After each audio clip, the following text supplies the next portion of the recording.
Welcome back, everybody. This is Mark 55 of the Super Civil Servants Podcast. My name is Greg, and I finally caught that damn mouse. It has been bugging me for weeks. I've had a mouse in my house for a couple weeks, and I finally caught that guy. And that's how I start a show out. Did you have to go get Tom the cat to come get him, or No. Little bag of Acme tricks, or what? I went lethal. Like, my wife wanted me to go humane, but Gotta do what you gotta do, humane man. didn't work for a couple weeks, so I went lethal. Just took his ass out. Huh? That's right. Took me 2 days. Made an example of him for all the other mice. That's right. It took me 3 days lethal. It took me 2 weeks of non-lethal. So just a recommendation to anybody: if you ever have a mouse in your house, don't waste your time. Go lethal.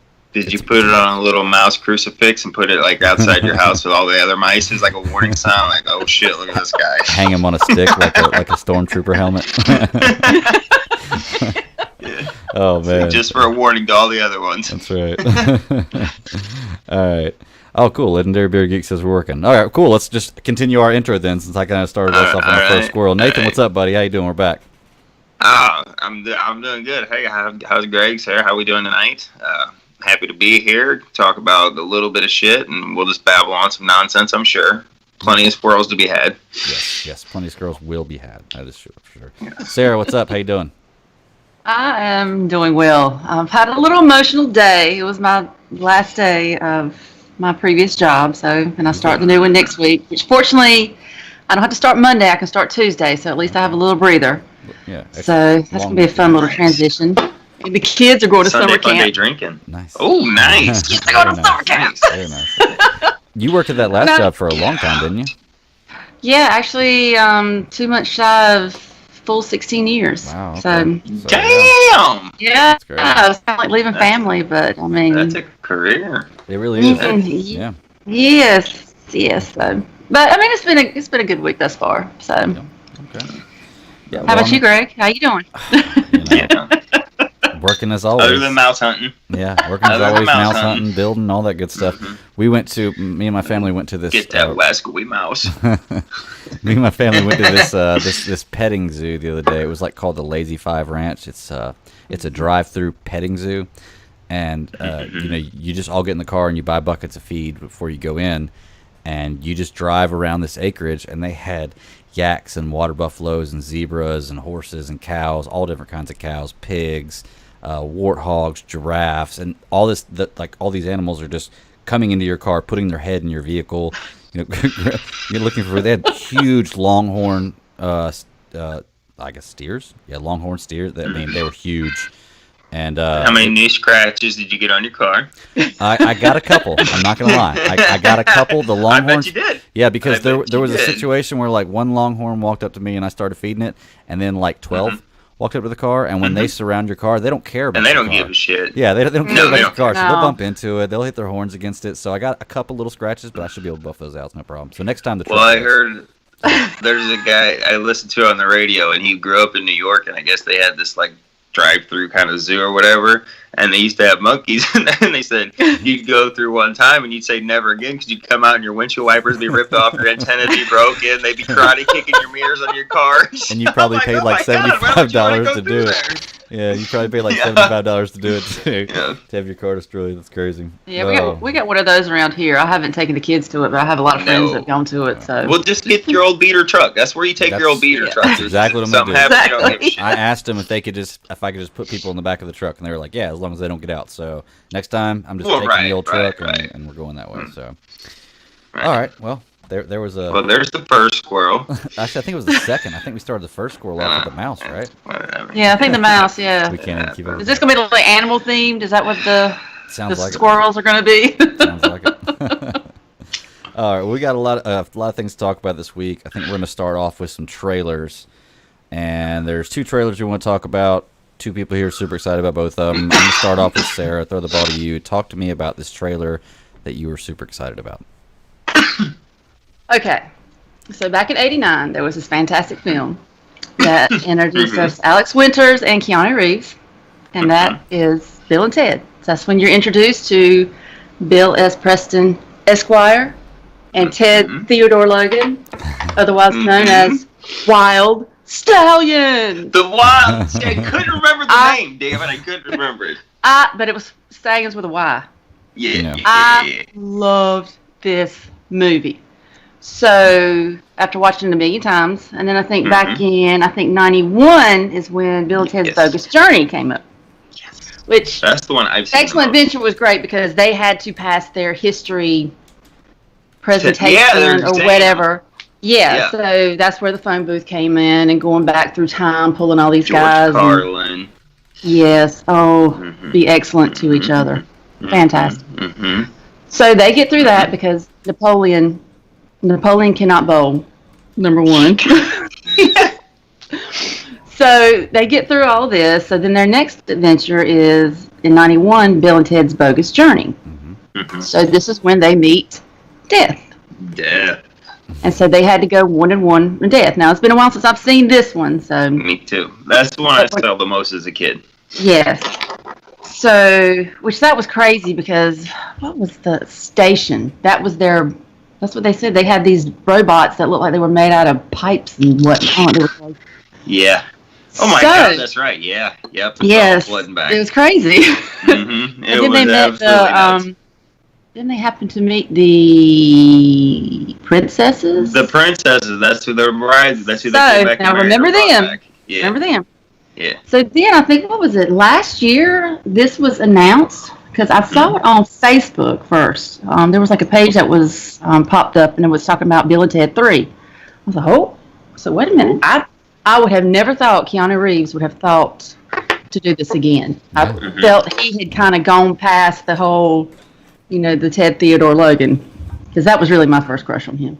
Whatever. He likes money. He likes money, and he's a working actor. He's like Samuel L. Jackson. That was just the role that I felt like that was him. Right. I mean, he can, So I watched this. Finally, I watched the trailer. I want to say it was, I don't know, Monday or Tuesday. Whenever it dropped, I just happened to see it, and I'm literally squealing like a little girl. I'm just like, I mean, I don't really know.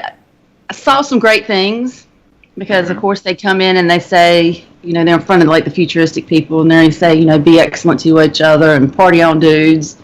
And I'm thinking, you guys have probably not done. You guys have probably not done what you were supposed to do, because the whole premise, especially in the first movie, was they were supposed to create this song to bring everyone together on world peace. Everything was just going to be, everyone's going to be excellent to each other. And I think that just kind of fell off somewhere. But like I said, I haven't seen these movies in probably 10 years maybe. So I'm surprised I still remember what I remember. So seeing this trailer, number one, is just brings back these two characters that I actually fell in love with, and number two, I'm thinking, a new adventure. And I've read a little bit about it, and the two girls you see, I think, are their daughters, or their kids, or something like that. So I'm thinking, right? I'm thinking, are these the princesses? And then Bill and Ted and the princesses got together and have new little princesses. So I'm curious how that's going to play into it. But I was just so shocked to see this movie. What if it's like Bill and Ted are old, and these two young punks come that are in the band, and they're like, "You will not go out with these guys. They're some young punks," and it's just like a younger version of them. Well, I just think the trailer's hoity-toity. The trailer's great because they look at each other like, "Oh, well, what we go in the future, and we'll get that song. Oh, you mean like steal?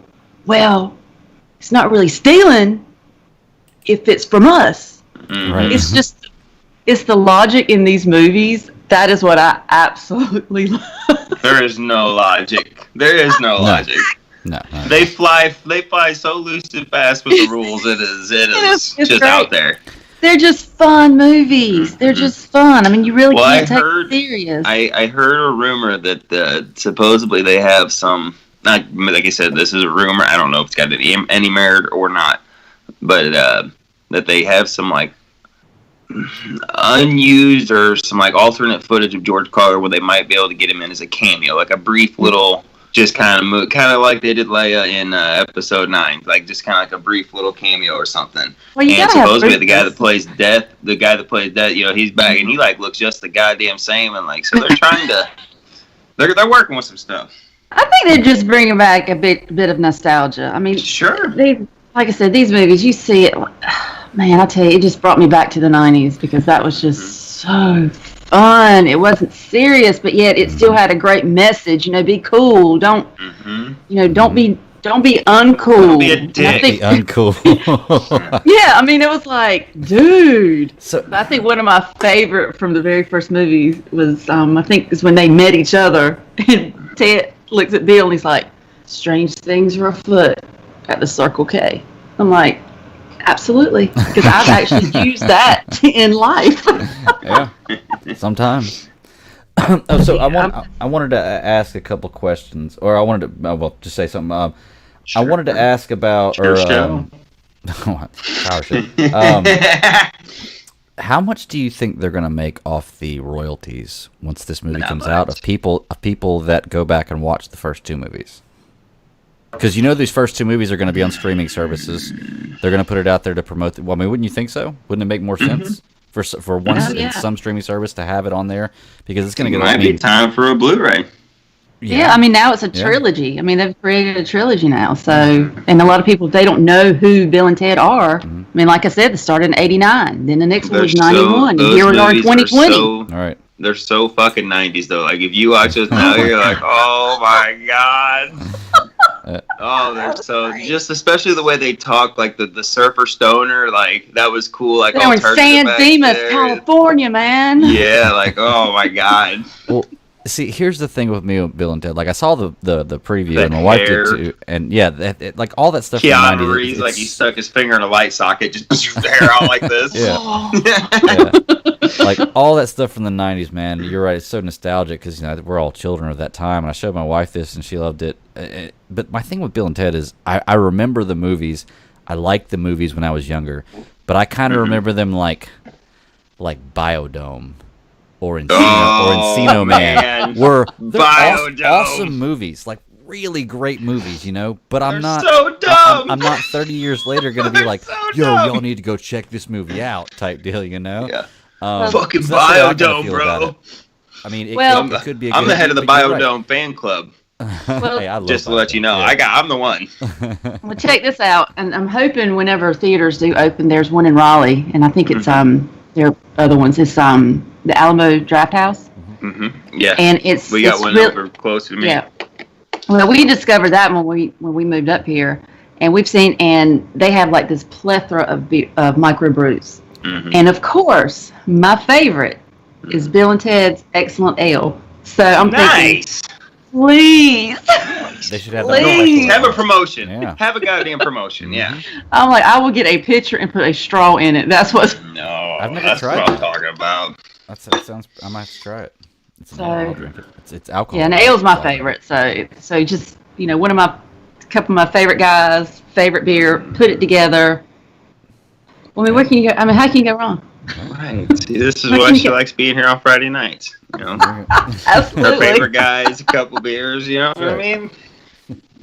But I'm probably gonna watch this trailer a few more times just so. I mean, it's my gosh! I was just so excited about this. It does. It really does. I did want to ask, the guys at the end, because I know in the trailer they're talking about going to the future and stealing the whatever from the song from themselves. Mm-hmm. Are those muscle guys at the end in the prison or wherever they're at? Is that them? I think it is. Yeah, I think it is too. That's why, because they've done the past, and I guess with the journey, Bogus Journey was in essence the present, and now that we're going to do the future. Oh man, I wonder if there's going to be like some CGI of like them as the young dudes. Huh? You know what I mean? I would almost. Or like a flashback, maybe. What's the budget? What's the budget here? I mean, like, let's be realistic here. How much are we dumping into Bill and Ted? Yeah, but how much are you dumping into? But still, that's where you're going to pay your money. He's doing this basically as a favor to Alex Winter because he's been sitting around his phone since 1992, waiting on that call for Bill and Ted 3. And I hate saying that, but it's the truth. he was. I mean, it would ring one. It was a half a ring. He's like, "Hello, Kiana, what's that? What's up? I mean, no, nothing. I was just cleaning or Just work, chilling, man. you know. What's up? Yeah. Well, I had heard like some rumors previous to this, and I think it was Alex Winter that was trying to get it started, and it was just trying to get Keanu on board as well. And when Keanu finally came up and was like, "Yeah, dude, let's do this," that's when everybody lost their mind. They were like, because I mean, you can't have one without the other. I mean, you just can't do that. Okay, like people don't talk about it enough, but Keanu Reeves, like real life guy, is one of the nicest people alive. And he does all this nice shit, and like he never says anything. Like you'll never hear him talk, but he paid for every bit of his sister's cancer treatments and shit while he was going. Never said a word about it. He only did John Wick as a favor to his stunt guy from doing the Matrix stuff like that, and then it turned into this whole thing and went into this. He's doing Matrix 4 again because he liked working with the Wachowskis, and one of them's back on board. And you know what I mean? Like he's just legitimately a nice guy, and he likes to work. So like there was a time where he was in a lull, and so he wasn't in the blockbuster stuff, but he's in this resurgence now. And why not? Like he's got all this goodwill with the stuff he is. You know, like I said, the John Wick movies, Matrix 4 is coming out. Do this. Just keep building. You keep yourself out there as long as you can do, and be in this resurgence. You know, give people what they want. Even we know Bill and Ted's not going to clean up the box office, but it could go right into that cult classic with the other two. And the people that do love it are going to be like, hell's yes. Yeah. And it's funny you used to say John Wick because that's how my son knows who Keanu Reeves is. Not that he's seen John Wick, but I guess with the Fortnite and all that. So when he saw this, I said, "Look, this is Bill and Ted." He's like, "That's John Wick." I'm like, he don't remember. You never showed him Point Break. I am an FBI agent, or what? No, we haven't. No, I figured I'd show him the lake house first.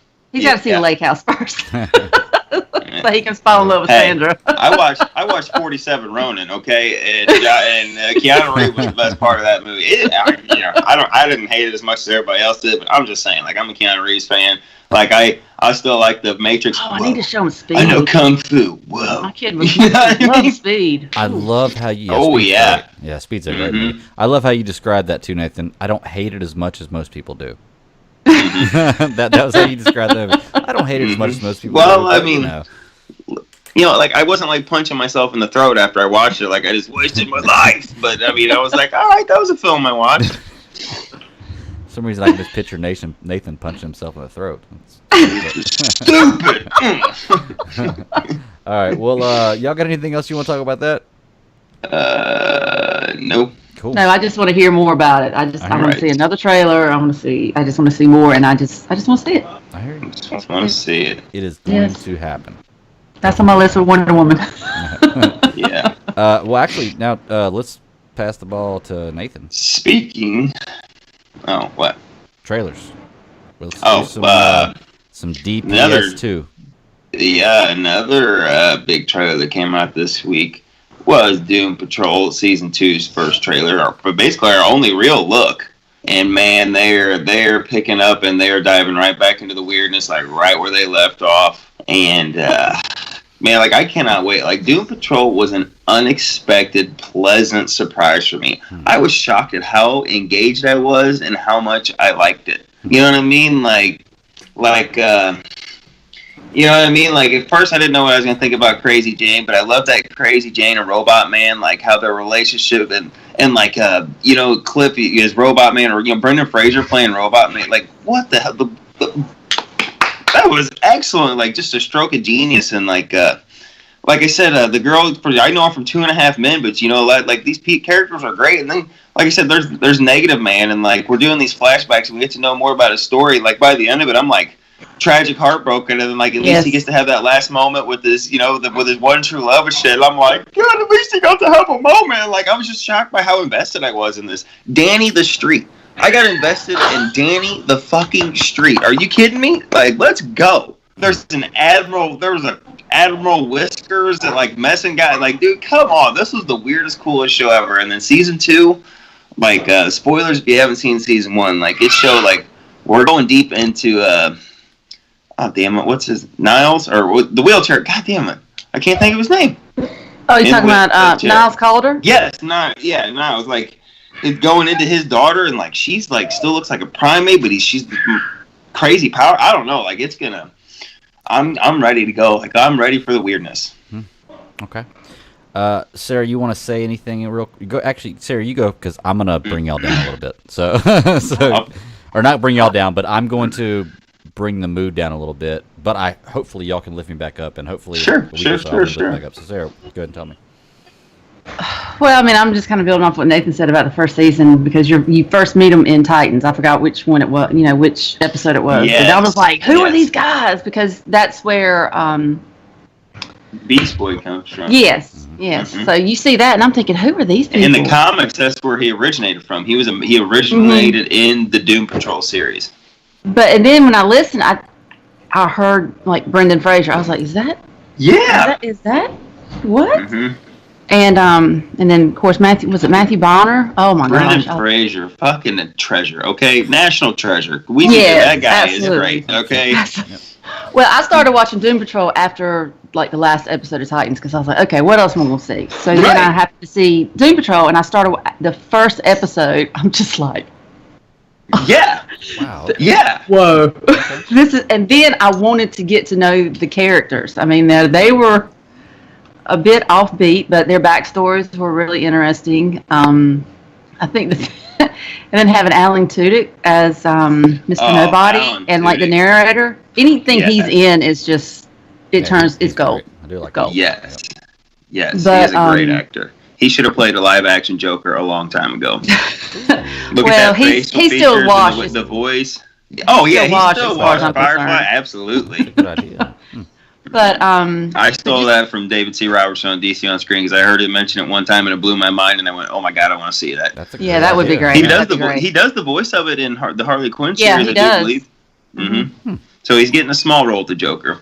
Okay. Yeah, but when you go through season 1, the very last episode, you're just like, how can you top this? I mean, I don't even remember the name of the what is it, the Roach and the Rat? I'm like, yeah.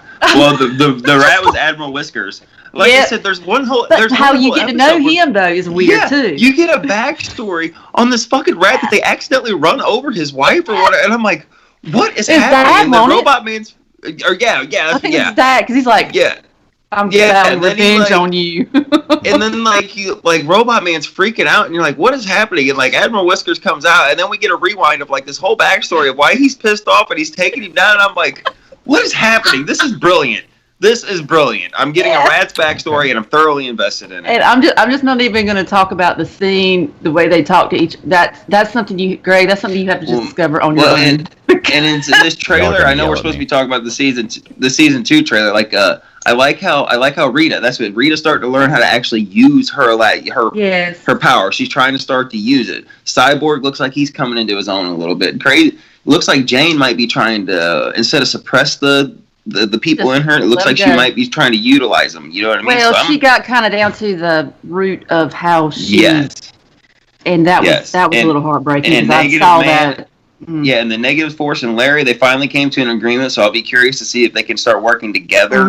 You know what I mean? Like to see if that'll go. Like I'm really not that they're a full blown team, but they feel like, and they even say in the trailer they're a family. They finally feel like family. They may not work together great as a team, but you're not going to let anything happen to your brother or sister. That's still your family. Yeah. Even if you want to knock their block off, you're not going to let anybody else do it.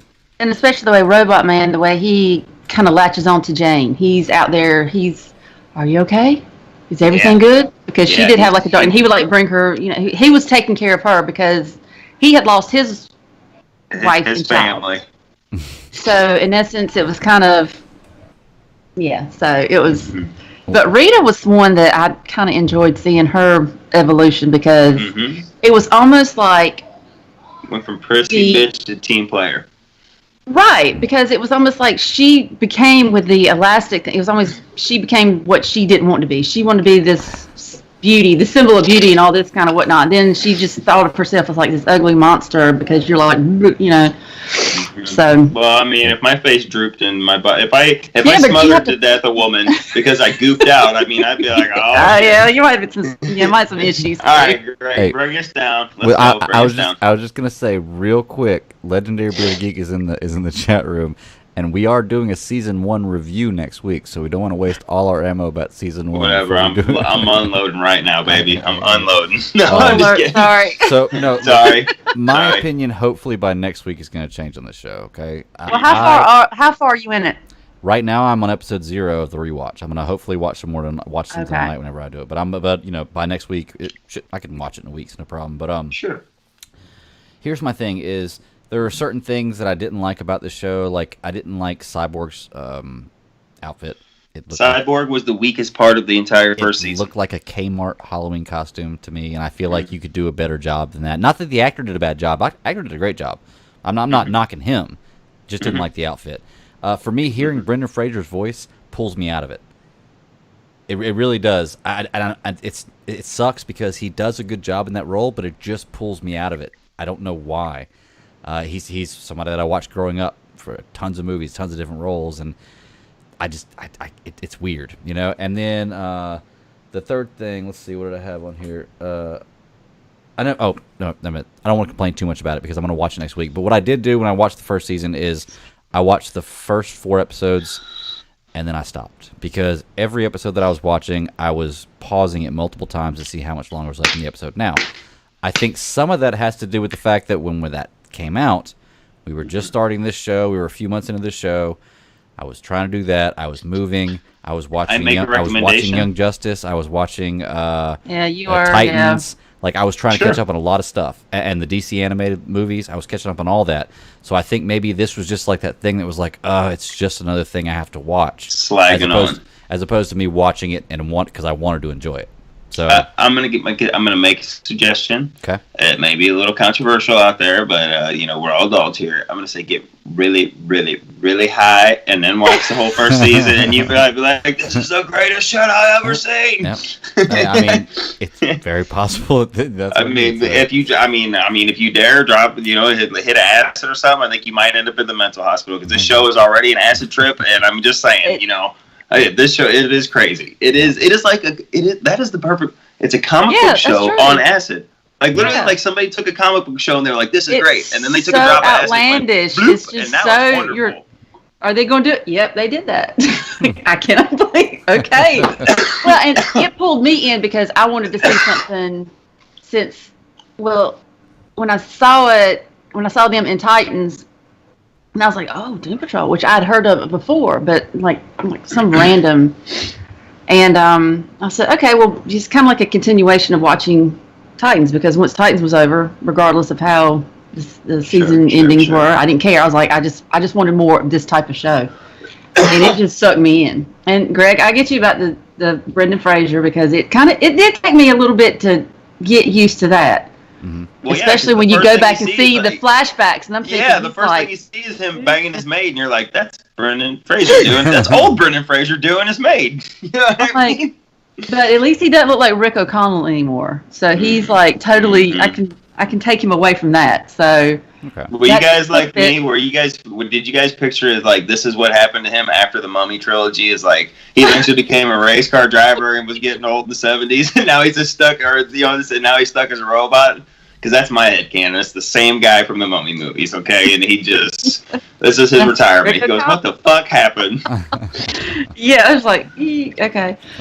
But no, I mean, all in all, the trailer for season 2 looked good. Looks crazy. Hopefully his daughter looked. What is that all about? Daughter, the little ape. Yeah, well, because remember in season 1, like his wife or whatever was like a. Well, I know, but Sarah does. But like Greg go la la la la la la la. But it was like his like love or wife or whatever was like she looked like the first evolution of man. Right. You know what I mean? You remember? Yeah, and the daughter. He ended up. Yeah, like she was like a primate kind of like. And then something happened. And he met her. And he got stuck with her, and then they did weird. He started living sex, there.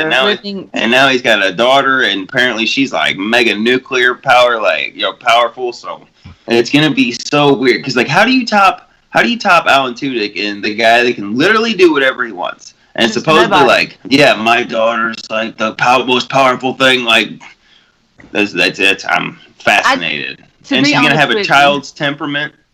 Oh, and she's a girl child too. Oh boy.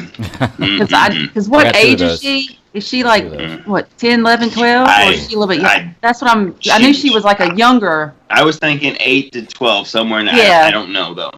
Okay.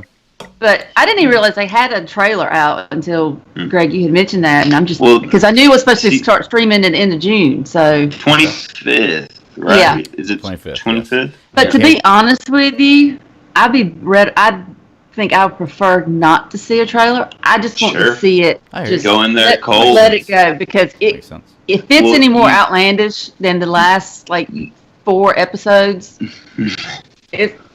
Well, what I do like is that this was immediately announced to be a co-production with HBO Max. And if I had any complaints about the first season, it was there were sometimes you could see the CGI budget just kind of wasn't there.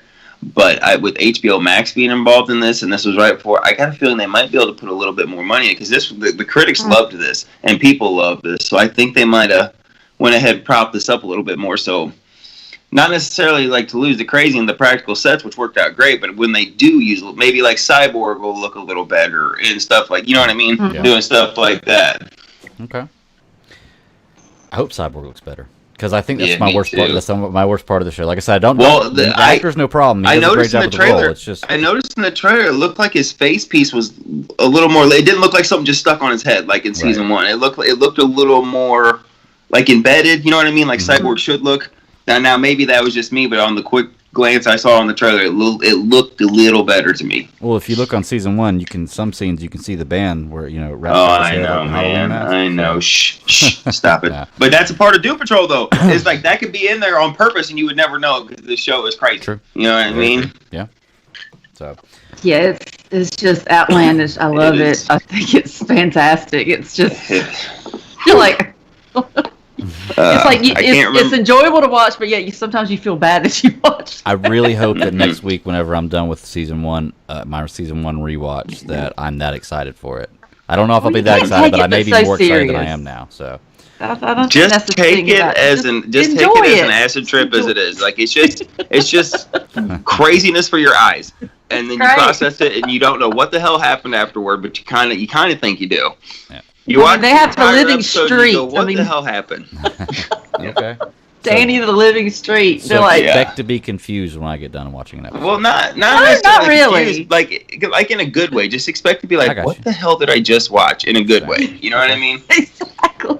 Well, I mean, that's kind of the way Watchmen was. Right. Well, I mean, not if you talk to Brent, from Fans Without Borders, because he is not interested in season 2 and did not like season 1 of Doom Patrol.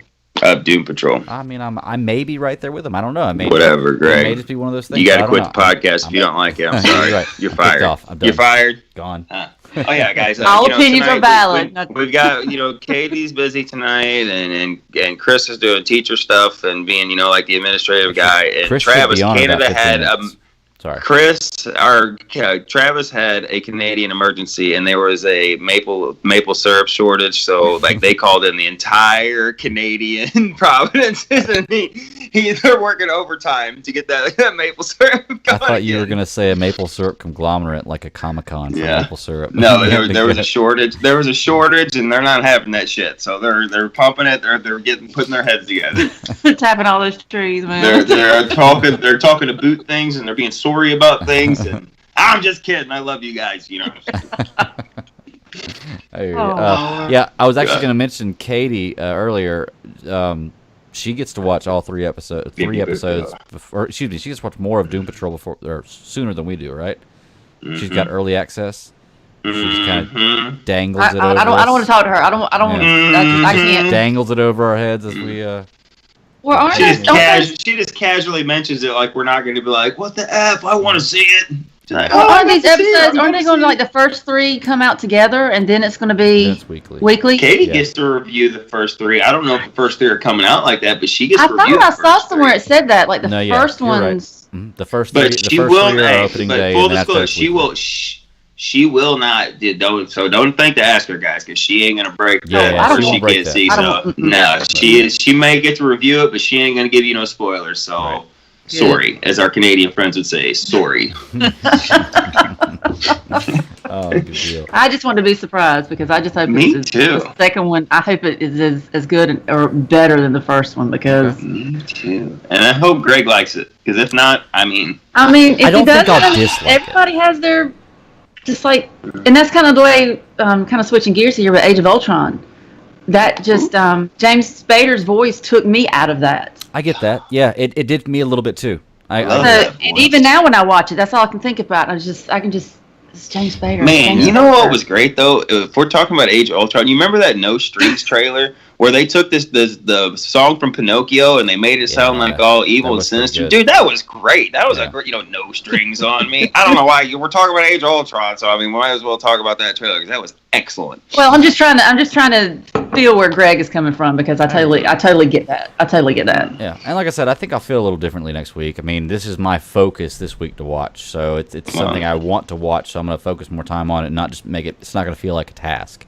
It's going to feel like something. Yeah, enjoy it. If you feel like it's a job, just get all the feels out. But yeah, Doom Patrol season 2 was it June 25th? It comes out. We're covering season 1 next week with probably a bunch of other stuff. We just covered it now, but we'll recover it. Oh, yeah, we're gonna go deeper because I've been wanting to do a read. Yeah, I've been wanting to do a rewatch on it too. I'm going to rewatch it this week too. I'm going to rewatch it this week to be fresh. Well, we're going to be fresh watching it. I know that y'all are going to be on next week, and y'all love Doom Patrol. Chris is going to be on to talk about Doom Patrol. He loves that. Katie's going to be on to talk about Doom Patrol. She loves that. Travis, he loves Doom Patrol. And it's a coin toss with Travis. Yeah. All right, so there you go, Greg. You got what you got to. And what? And Legendary Bearded Geek is going to join us next week to talk some Doom Patrol season 1. Right on. So we're going to have a bunch of Doom Patrol fans. That beard better be effing legendary. I'm just letting you know right now, buddy. That beard better be. If you're going to use that moniker, when we see your face, that thing better be like ZZ Top shit. You know what I mean? Like, I miss my beard. I really do. I miss my beard sometimes. Yeah, there you go. I had such a glorious beard. It was beautiful. You did. Yes, you did. You had glorious hair at one time, too. Yeah, I did at one point. That's why I wasn't toboggan. I'm just kidding. Did you, Nathan. Hey, you know what? You're right. You're right. I had to let it go. No, you know what, Nathan? Whenever you didn't have a haircut for a while, and I saw you for the first time before you got to get a haircut, I was like, man, I wish I could grow my hair like that. But, man. Doesn't happen. He was all jelly, as the kids say. Doesn't happen like that for me. So. All right, well, let's do this. Let's talk about. We only got one really news thing we want to point out, and then we'll do a show question because I want Chris to be here for the show question because I think he would like it. Yeah, me too. Me too. What are we talking about now? What we're talking about now is PS5. Their announcement, the new Spider-Man game, the Miles Morales. I'm not sure what the title of it is. Spider-Man Miles Morales. Okay, well that's pretty simple. Just pretty on Captain America Winter Soldier. You know what I mean? It's Spider-Man Miles Morales. Which is and not it looks a sequel, dope. Which is not an add-on. It is its own standalone game. So go ahead. It looks dope. Go ahead. Well, see, Sony's been fucking conflicting about that because at first they said it was like an updated version of the one they had there with better engines and a more expansive, and like the Miles Morales story was kind of like an expansion. Then they backtracked and they were like, no, it's a new game, but we did map over like the New York society. So it is a new game, but like they were confusing as hell in the way they said it. Either way, that trailer looks awesome. And I am like, Miles Morales, like, can we talk about shit? What, in 6-7 years? Like, he ain't been around that long, and his popularity has exploded. Skyrocketed. People exploded. And you know, that's all thanks to Donald Glover. Because Donald Glover, like, when they were casting through Spider-Man, he's like, I want to be Spider-Man. And people was like, what? You're black, you can't be Spider-Man? And then Brian Michael Bendis, who was writing Spider-Man at the time, was like, why can't there be a black Spider-Man? And then he was like, here's Miles Morales, and took off. Didn't Mark Bernardin have a part in that too? Yeah, well, because he put an article out being like, why can't Spider-Man be, black? Because when Donald Glover was putting out, you know what I'm saying? This is I thought he helped before 2020, you know what I mean? Yeah, no. Well, I don't know, but I know that was when Mark Bernardin was still in journalism, and he wrote this for one of the popular sites and was like, why can't there be a black, and this and that, because behind the mask, who knows who Spider-Man is anyway? Right. Well, in the pages, we don't ever see it. The only reason why we know is because we're the reader, and we know he's Peter Parker. Right. So, I mean, but to the you know what I mean? Which it makes sense. But like I said, if I have two characters that were created within the last 10 years who have skyrocketed, one on both sides, Miles Morales and Kamala Khan, really, because she's coming up and about to go into live action with Miss Marvel coming up. The new Miss Marvel. Whenever they made Captain, Carol Danvers, just straight up Captain Marvel. And then on the other side, you got Jessica Cruz for DC, who is skyrocketing. Simon Baz to an extent, but Jessica Cruz has been on the other side going. I mean, these new characters with these new interesting dynamics have just been, exploded in popularity. Yeah. Oh yeah. It's a new generation of readers. And you got to absolutely. You've got to change things up a little bit for a new generation of readers. And nowadays you have more and more. Like there are the numbers are exponentially higher of women reading and of just people in general. Like there's not a stigma on it anymore of like, oh, comic books for kids. It's like you could be somebody who doesn't hear and just hear that there's this great story and you'll pick that book up and read it or whatever. You know what I mean? Like right. It's this whole new generation. Like I said, there's not this stigma. Now it's just like another book. You know what I mean? Anybody can pick them up. It does not like, oh, that's dumb kid shit. Like it was when they first came out. Mm-hmm. Well, I mean, there are, certain aspects of this that are aimed towards kids because that's the idea is you want to get them into get them into it while you're young. I mean, most people don't start reading comics as they're older. I mean, some do, I guess, but I would imagine most people it's something that's kind of nostalgic for you, something you liked when you were a child, a show you watched, a comic you liked. So it's aimed towards you. But there are in more this age of the superhero movie and shit too. You know what I mean? Like it's easier to get on the ground floor. There are just as many superhero cartoons now, but you got the MCU, you got DC going on, you had the X-Men universe, like within the last 10 to 12 years, you know what I mean? Like before, really, it's just been up there and boom, boom. Like I said, you got a lot of kids that grew up with Marvel, with the movies, MCU, so then they started reading the books, and then you go into the other, you know what I mean? It's just been snowball. But I guess it's always been like that, you know what I mean? Because how some of the best stories were written for adults, but it's still good enough for the kids. You know what I mean? Like, yeah. And vice versa, it could be written for kids, but there's still just enough in there as an adult you don't hate that you read that issue or whatever. You know what I mean? Oh, it's like a Pixar movie. They're made for kids, but I don't hate that I watched them because they put stuff in there for adults. They put little jokes in there that I know my kids don't get, but I'm like, haha, okay. And what's funny is when I go back and watch movies from when I was younger, that's not a new thing. Like, I'll watch a movie that I watched 100 times when I was younger, and now that I watch it, I catch something I never caught when I was a kid, like a joke or something an adult said in that movie that I never caught as a kid, and I was like, oh, that's what that meant. Okay, I got you. So, there's a thing in Monsters, Inc. in the first one, and I saw it, like, if you're looking at the closet and over in the corner, the kids got pictures, and they're stick figures, and it says Mommy and Uncle Dan or some shit on there, like, right there. And it's like, you look at it, you're like, oh, shit. You know what I mean? I'm like, just like all these little, just like, I can't believe they put that on, before all the, like, shit happened in 2017 at the end. And remember when, in Toy Story movies, in the credits, they would do, like, outtakes and stuff. And at the end of Toy Story 2, they got the prospector, he's got two Barbies in there, and he's like all Harvey Weinstein in them and stuff. He's like, oh, your ladies are trying to get into the business and blah, blah, blah, blah. The camera comes, oh, and he turns like this. And like, yeah, and like Disney cut it, you know what I mean? And back then, that was a joke and everybody was fine with it. But, even if it was wrong or not, but at the time it was fine. And now that's not so fine. They got that out of there. So you go to buy it now, it's not in there. But I'm just saying, there's always adult stuff in there for you in all of these movies. A Bug's Life, God, that's one of my favorites. Just because of how stupid and funny it is, and it's just a good time. Yeah, Inside Out's like The Incredibles. That's the best Fantastic Four movie ever made. Yeah, I love The Incredibles. Mm-hmm. Yeah, and there was our Pixar moment. No, there's the Pixar corner of the evening. But no, back to Miles Morales and the PS5. So, as far as Miles Morales Jesus, goes, I forgot that's how we started. Yeah. Sometimes I got to reel it back in. I sometimes get sidetracked. Yeah, I do love. I love the character though, Miles Morales. Yeah. I think it's a great idea. It's something fresh to promote a new spot. I know he's been around. He's not new. He's been around for a few years, but he's still newish. He's fairly new. Yeah, but what I'm saying is, it's not like a character they created just for this game or for the movie. No, it's somebody that's been around for a little while that needs to be put up on the next level. That I think kids are going to love. I enjoy. Into the Spider-Verse, I think, bumps him to the next level. Oh, that 100%. Movie was fantastic. Yeah, winning awards, the animation style they chose, the story was solid. Like, that is a great Spider-Man movie. My wife liked Into the Spider-Verse, and she doesn't watch animated stuff, or especially animated superhero stuff. And my wife enjoyed it. So my kids loved it. My daughters loved Into the Spider-Verse, and I did too. It's a great movie. story. It's got a lot. Movie. That movie's got a lot of heart. That movie has a lot of heart, man. Yeah, Brian thinks it's like the best one. I mean, he's just like it's just so. It's up there. It's so good. It's up there. But yeah, I mean, as far as that game goes, I'm excited to play it. I've played the Spider-Man game on my PS4. I don't own it because I rarely play my PS4 anymore. It's basically my kids now. When I have some free time, I'll get on there and I'll play Call of Duty or some Madden. Sure. But I'm not going to go buy Horizon Zero Dawn. I like that game. It's really a fun game. But I just don't get on it very much anymore. So I'm sure I'll play this. But it'll probably be something like I go to Redbox and rent for a couple days and try it out. And, after that, I'll probably be done with it. But, it's these kind of games are fantastic games. I remember the first Spider-Man games that were the full world games. Oh, it changed everything, man. I mean, of course, it was like Grand Theft Auto, I guess, was what really started that, right?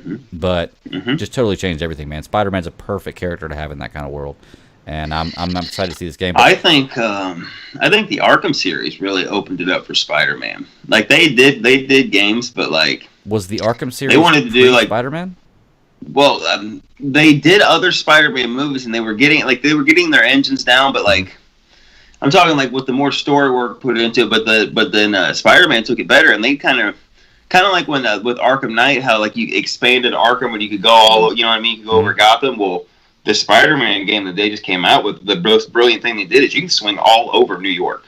You know what I mean? You could open up maps and go freestyle wherever you want and do a mission here and help this little old lady here. And like Batman did the same thing. I think they kind of, like, they took the stuff they had before, like you said, those other games, but they took those kind of engines, but they took like the stuff. I think it was a big working, like, taking the best parts of everything, the shit that they did, and like watching those Arkham games.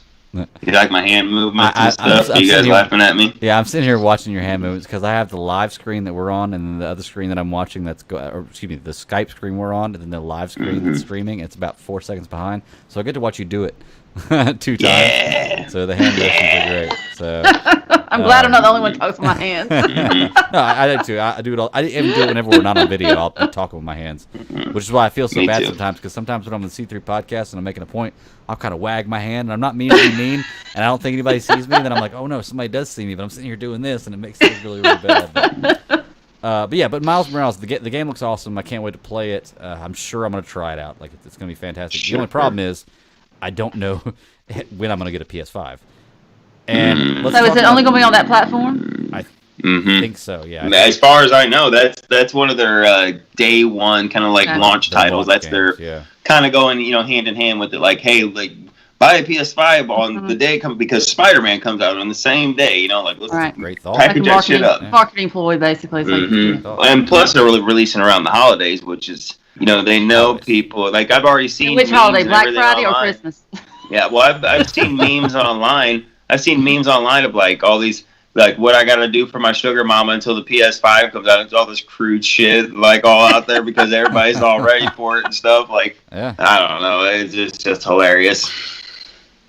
Hang on one second, Chris just missed me. He's about to come on. But as far as the PS5 goes, what do y'all know about that? I know there's 2 versions, right? There's like a digital version and a regular version. I don't understand. There's one for regular Joe Blows like me, and then there's one for gamers, like the all the bells and whistles and the flames on it. If we're going to be talking like a car, you know what I'm saying? Like that's the tricked out one. Like the small one, have and the then have the larger cabinet. And then, you got me. That's like it's like just a nice car that I'm driving, and the cheaper one would be for like guys like us that don't do shit, and for our kids. Gotcha. That'll be the one I own. Me too. After the first wave comes out and the people bitch about the bugs, and then when they release that second wave like 6 months later with the bugs fixed, that's the one. When I was gonna say that's the one I get in 2021. Right. Is the one I get. Darth Balga. How we doing? What's up, buddy? They change really fast. Yeah. How you doing, man? Glad you made it. Tired. I hear It's been you. a long day. I hear you. You had graduation today? Yep. How did it go? Graduated. It went very well for graduating at a speedway. First time I've ever done that, so that was fun. Right. Oh, okay. See, mine. I gotta go. You said Speedway earlier. Yeah. You said I'm leaving Speedway, and I was thinking No, I was not thinking the- Speedway, no, the gas station. I was like, okay, cool. He's messaging me. Yeah. That he's leaving the gas station. Awesome. Yep. You're talking about Close Charlotte up. Motor Speedway. That's where you had the graduation. Okay, gotcha. Yeah. Yep, there we go. Go to bed. All right, Greg, go to bed. You're done. Actually, on that note, I'm gonna go grab another beer in a minute. But Yeah, that's all right. What's That's up, all right. Chris, I'll be man? filling my coffee up soon. yeah, what's up? Hey, Is anybody watching us? Oh. I think Bearded Geek maybe, but even if not, Oh, who no. cares? Chris, cares? right now we were just wrapping up talking about the only really news story we're going to talk about tonight, unless you have something you want us to talk about. It's the PS5 information release and the Miles Morales Spider-Man game. We got Wonder You Woman got got pushed Stargirl? back too. No, not yet. Okay. Not yet. Gotcha. Cool. So yes, I'm already sold. I love the first Spider-Man game, and I don't care if it's a standalone expansion, whatever they're calling it. It's Miles. It's Spider-Man. Take my money now. Sure. Yeah, 100%. I mean, Sure. I'm super excited to play it. I think we've been sitting here talking about how much we've loved the Spider-Man series of games that have come out before, with this virtual world type gaming style, and I just love it's only gonna open get world better. games. yeah, open Very world. That's what I fun. meant to say. Open I world, love, dude, like Skyrim was one of the first like open world that I really got into, and like, god damn, man, I just love that open world concept. And then you get into like the Fallout. I just love, just let me pick my own goddamn adventure. Yeah, let me have little beats that I can follow on the main storyline. But if I want to go over here and do this, I want to do. Those open, like I said in that Spider-Man game, so awesome because you can just swing everywhere in New York. You can go and unlock your own thing. Like I said, you can help this little old lady get her purse back over here, or you can follow your main mission and go through, or just come back. It's just, I love those type of games. You should Yeah, pl- that's one of the things that you can't. Nothing can replicate, but Spider-Man is just that feeling that you feel you're in New York and just going to each one of the landmarks, either in real world or in the Marvel world. Avengers Towers, Doctor Strange, Santorum. It's just Mm-hmm. it's unique. You could just literally just not do anything, just swing around New York City, and it's just you can't ever It's not fun get time. away That from web that feeling. swinging engine, that they designed, and like how seamlessly you could swing and then hit the wall and run, stick to it, and flip. Like it's just, man, they got that perfected. Like you feel like you're Spider-Man and you're web swinging around New York. You know what I mean? And then, like I said, like Chris did, you can stick on the side of Avenger Tower, just kind of crawl up and just hang out, and you know what I mean, or see the Sanctum Sanctorum, and just it's just they've got that perfected, that engine. You really feel like you're up there, just going crazy, swinging through. If you like the open world concept, man, you should play No Man's Sky. Not that it's anything in comparison to What's that? what the Spider-Man games are. It's an open universe concept game. So it's How old is it? 4 years maybe, 4 or 5 Oh years. Jesus, that's like It's- 400 in it's- game years. It started out really slow and got really bad reviews, Yeah. but it's this open universe concept where you can. I can't remember what they described it as whenever it first started out. It was like you could play the game 24 hours a day for like 26 years and still never see all of the universe in this game. Something like that. Right. Like it was insane, the numbers. And I'm sure that I'm completely wrong about that, but I know it's There's a guy right now fucking just Oh, feverishly yeah. playing this game, being like, Slamming we'll his foot on conquer the this! dashboard. It's one of those. No Man's Sky, just like you said, Greg, had a botched, just like it botched the opening, but it ended up listening and having a resurgence. I still don't think that when the time it came correcting, it lost a lot of fan base. But from what I heard, all the corrections that people that have stuck with it, and like yourself, have said it's actually a very good game when they made the corrections. Just sad that they couldn't do it out of the gate. Yeah, you're right. I mean, the concept they had with it was so large. I mean, you've got to have some. I mean, you're going to have stumbles and falls going through something this big. But Oh yeah. Nathan, it's one of those games where it's as realistic as if you're in your spaceship and you don't supply yourself with fuel and all kinds of stuff. You're not leaving that planet. Like you're just not going to until you find something to do so. And say you get into space and you're flying, and you aim at this planet you want to go to, and you'll look at it and it'll say it'll take you 6 days and 19 hours to get to this planet. If you don't have like whatever to get you to light speed, you can go to that planet, but it's going to take you 6 days and 19 hours to get there. So it's like that kind of game, and I guess you can go on different planets discover different things, build, I guess bases on different planets type deal. It's fun, man. It's a real. There's no real action in the game. Well then, but that's what I like to play, is a game with no action. Yeah, but it's exploratory. At least I haven't experienced it since I've been there. But I haven't been playing. That's what in a while, every kid says. Right. Every kid goes, "Mom, I want to go to the store and get the most boring game with no action that they have. Come on!" I hear it constantly. Yeah. But so reeling it back to the Spider-Man PS5. Is there anything you guys know specifically about PS5 that you want to put out there? Because I don't know a whole lot about it. I knew there were 2 versions. I know it's going to be too expensive. People were dragging it through the mud for the color scheme. People were just crushing it for the color scheme. And I saw some blue. For the white, the white one. Okay. People were taking their computer monitors and putting loose leaf paper on the outside of it, being like, "Look, I got the PS5," and like they were just destroying it. They were destroying it. The girl, like the one girl from Farscape. I'm sorry, Chris. The girl from Farscape with the bald head. Like, she's got this outfit on. It looks perfectly like a PS5. I saw that meme go around, and like, people were just breaking it through the coals. Yeah. I mean, what it comes down to, it is just like the exclusives that they have with it. I mean, it's an interesting design. Like you said, they got 2 versions, a digital only, so no disc, and then you got the disc. I'm a physical kind of guy. I'm a in disc. that sense. I'm physical with, I like him Nathan big hugs at that point, Physical too. Just ask my wife. We grew up with a Nintendo. We grew up with a Nintendo where you had to like blow on the cartridge for it to work. Through your shirt, remember? Had to put your shirt around it. Then whoever taught us that actually worked. Do we just do that naturally? No one taught us. No, because you did it for the first time. No, and then you you're go like, to your friend's house and you see your friend do it, and you go, "Well, shit, I'm gonna try that at home." That's and then exactly one of your other was. friends would come, and it was just a chain reaction that went around the world. The best part about the Nintendo was pushing the game in and then sticking it down where it snapped into place. That's what she said. I love it's so satisfying.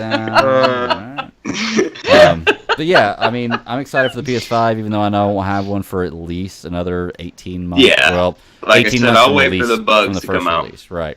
Well, it's not even a matter of that for me. It's going to cost like $750 when it first comes out. I'm not sure the price, just making something up. And 18 months after that, it'll cost like $300. Mr. Big Manager over there, though. I mean, come on. We know you got them deep pockets, Greg. Oh, yeah. Greg got them deep pockets. You got Black Friday, you got Christmas, and you got After Christmas, and Cyber Monday, and all that kind of good stuff. Yeah. Well, that's the thing. Neither one of them have announced their prices yet because they're waiting for the one to blink at that point. Yeah, they're scared. They're scared. I don't foresee it being that high, Greg. I foresee it between a $4.99 and a $5.99. So okay, they always sell at a loss. None of them have ever sold it at a profit. They can't do it. There's too much technology in there to ever sell for what it should cost. You don't want to price yourself out. Yeah.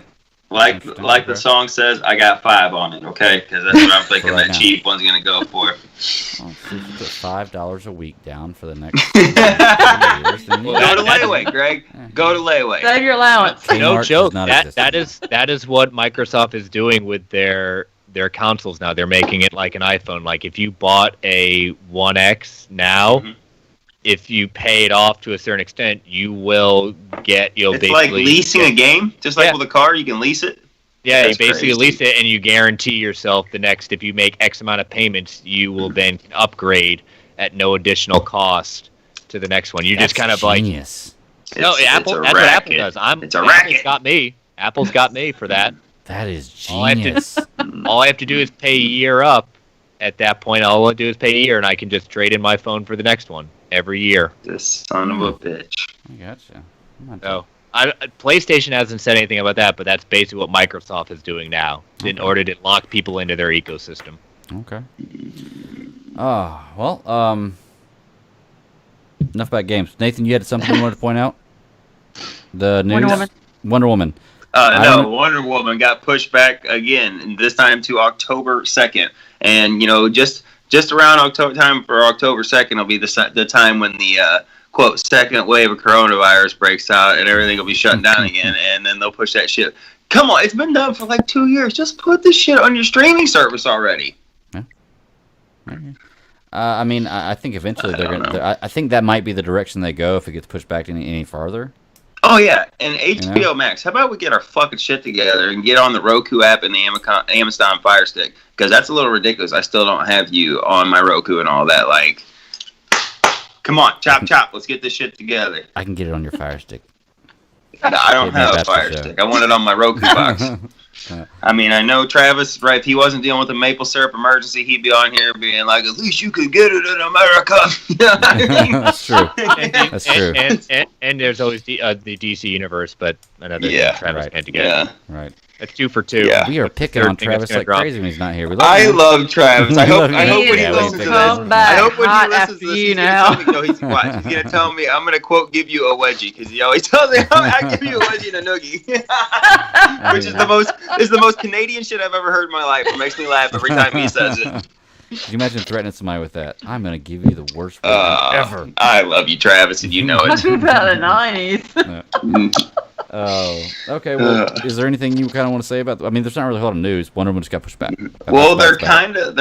You're starting to see more images. Which, just release an image of Cheetah, because now we're seeing it on like these drawings and these art designs and cups and like little background packages. We know what she's going to look like. Just release a high res picture. Really, I haven't seen any of that stuff, but I haven't been looking for it. So yeah, the Funko Pop's definitely out there. Yeah, and I haven't been searching either, but I've just been seeing like you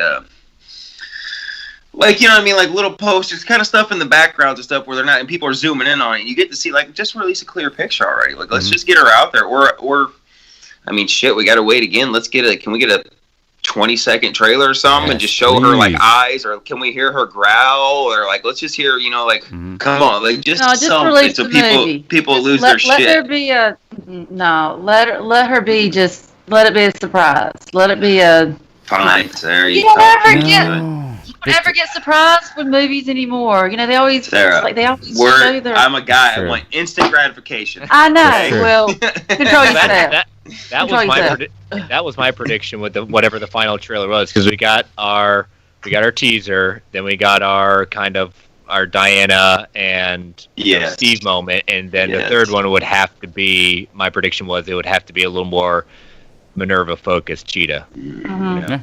I mean, I'm sure it would be, but what I would love though is just like, you don't see her full getup. Like, don't pull a Doomsday and screw that up and just show us everything. Me your toes or something. Show us like the shadow, or show us like the eyes, just like in the growl. Like, show me the tail whipping a fly away from her or something. You know, like let's be realistic here. Just, you know, and just come on. Yeah, I guess. I just want to be surprised. I want to be surprised. Man, speaking of this one, it just makes me think of that first movie, man. And that first movie is great, all the way up to the third act. And even that third, even though it falls apart, it's still good. I just meant with like the weird floaty throw shit when it could have been like Wonder Woman karate kicking the shit out of people and still having love win. You know what I mean? Yeah. I don't know. I think it was a mistake to have. I think it was a mistake to have the old guy be Ares at the end. He should have transformed into like some jack dude and tried to punch Wonder Woman. She could have just like ripped his face off. And just to think, WB executives were not a fan of the trench sequence. Oh my god, that was the wrong executives. Yeah, No Man's Land was that was the definitive moment of that movie. That is when she becomes Wonder Woman. Yep, 100%. Hey, when she climbs that ladder, me as a Wonder Woman fan throughout since I was, dude, I cried. I'm just. I believe it. I was so overwhelmed. I was just so overwhelmed because I was just. This is what. That's your moment. Mm-hmm. Yeah, I mean, you can sit watching costume all you want to, but to see her come, the face, and just right here, and that's what she was made for. That's what she was there for. Mm-hmm. Yeah, that was super empowering. One of my other favorite scenes in that movie is where Steve remembers the shield trick again to get her into the top of that bell tower, and he gets those guys. He says, "Just trust me." Diana's shield. She just looks over, sees it, and instantly knows, and goes, "Man." The first two acts of that movie are great. And like I said, even though the third was like the message in the end of it, you know, like I can save today, but you can save the world, or what, you know, whatever, the future or whatever. And like the message is great, but that why couldn't we like get the old guy? We don't need to see him floating around throwing shit. Stop it. So you and Katie have the exact opposite opinions about Man of Steel and Wonder Woman. Why? Well, just because she loves y'all don't the like third act, or what? She hates the third act of Man of Steel. I think. Oh, yeah, I think that's their big thing. true. It's not like That's a true. third Man of Steel. You don't like third out of Wonder Woman. There you go. It's crazy. It's true. Yeah, but everything else before that, though, man, the Amazon, the island, like, I'm ready to see more of this shit. Like, I hope gorgeous. Oh, man, that was just, I want a vacation. that was fantastic. That was Paradise fantastic. Island, you know? You'll be put on trial, Greg. I don't know if you'll survive that. That's true. That's true. Yeah, I love those Amazons. I thought they were just awesome. You know, just warrior race. You know, just But wow. island full of fucking Xenas over there ready to kick some ass, you know? Damn straight. Oh. Well, all right. Well, anything else about Wonder Woman trailer? Give it The to me wish list, already, or Yeah, give it something. to me. Seriously, Yeah. I want to see it. Yeah, if we, I don't know if we are going to see another one until they're more confident in the release date. I think that's why we haven't seen it. Oh yeah, I'm sure.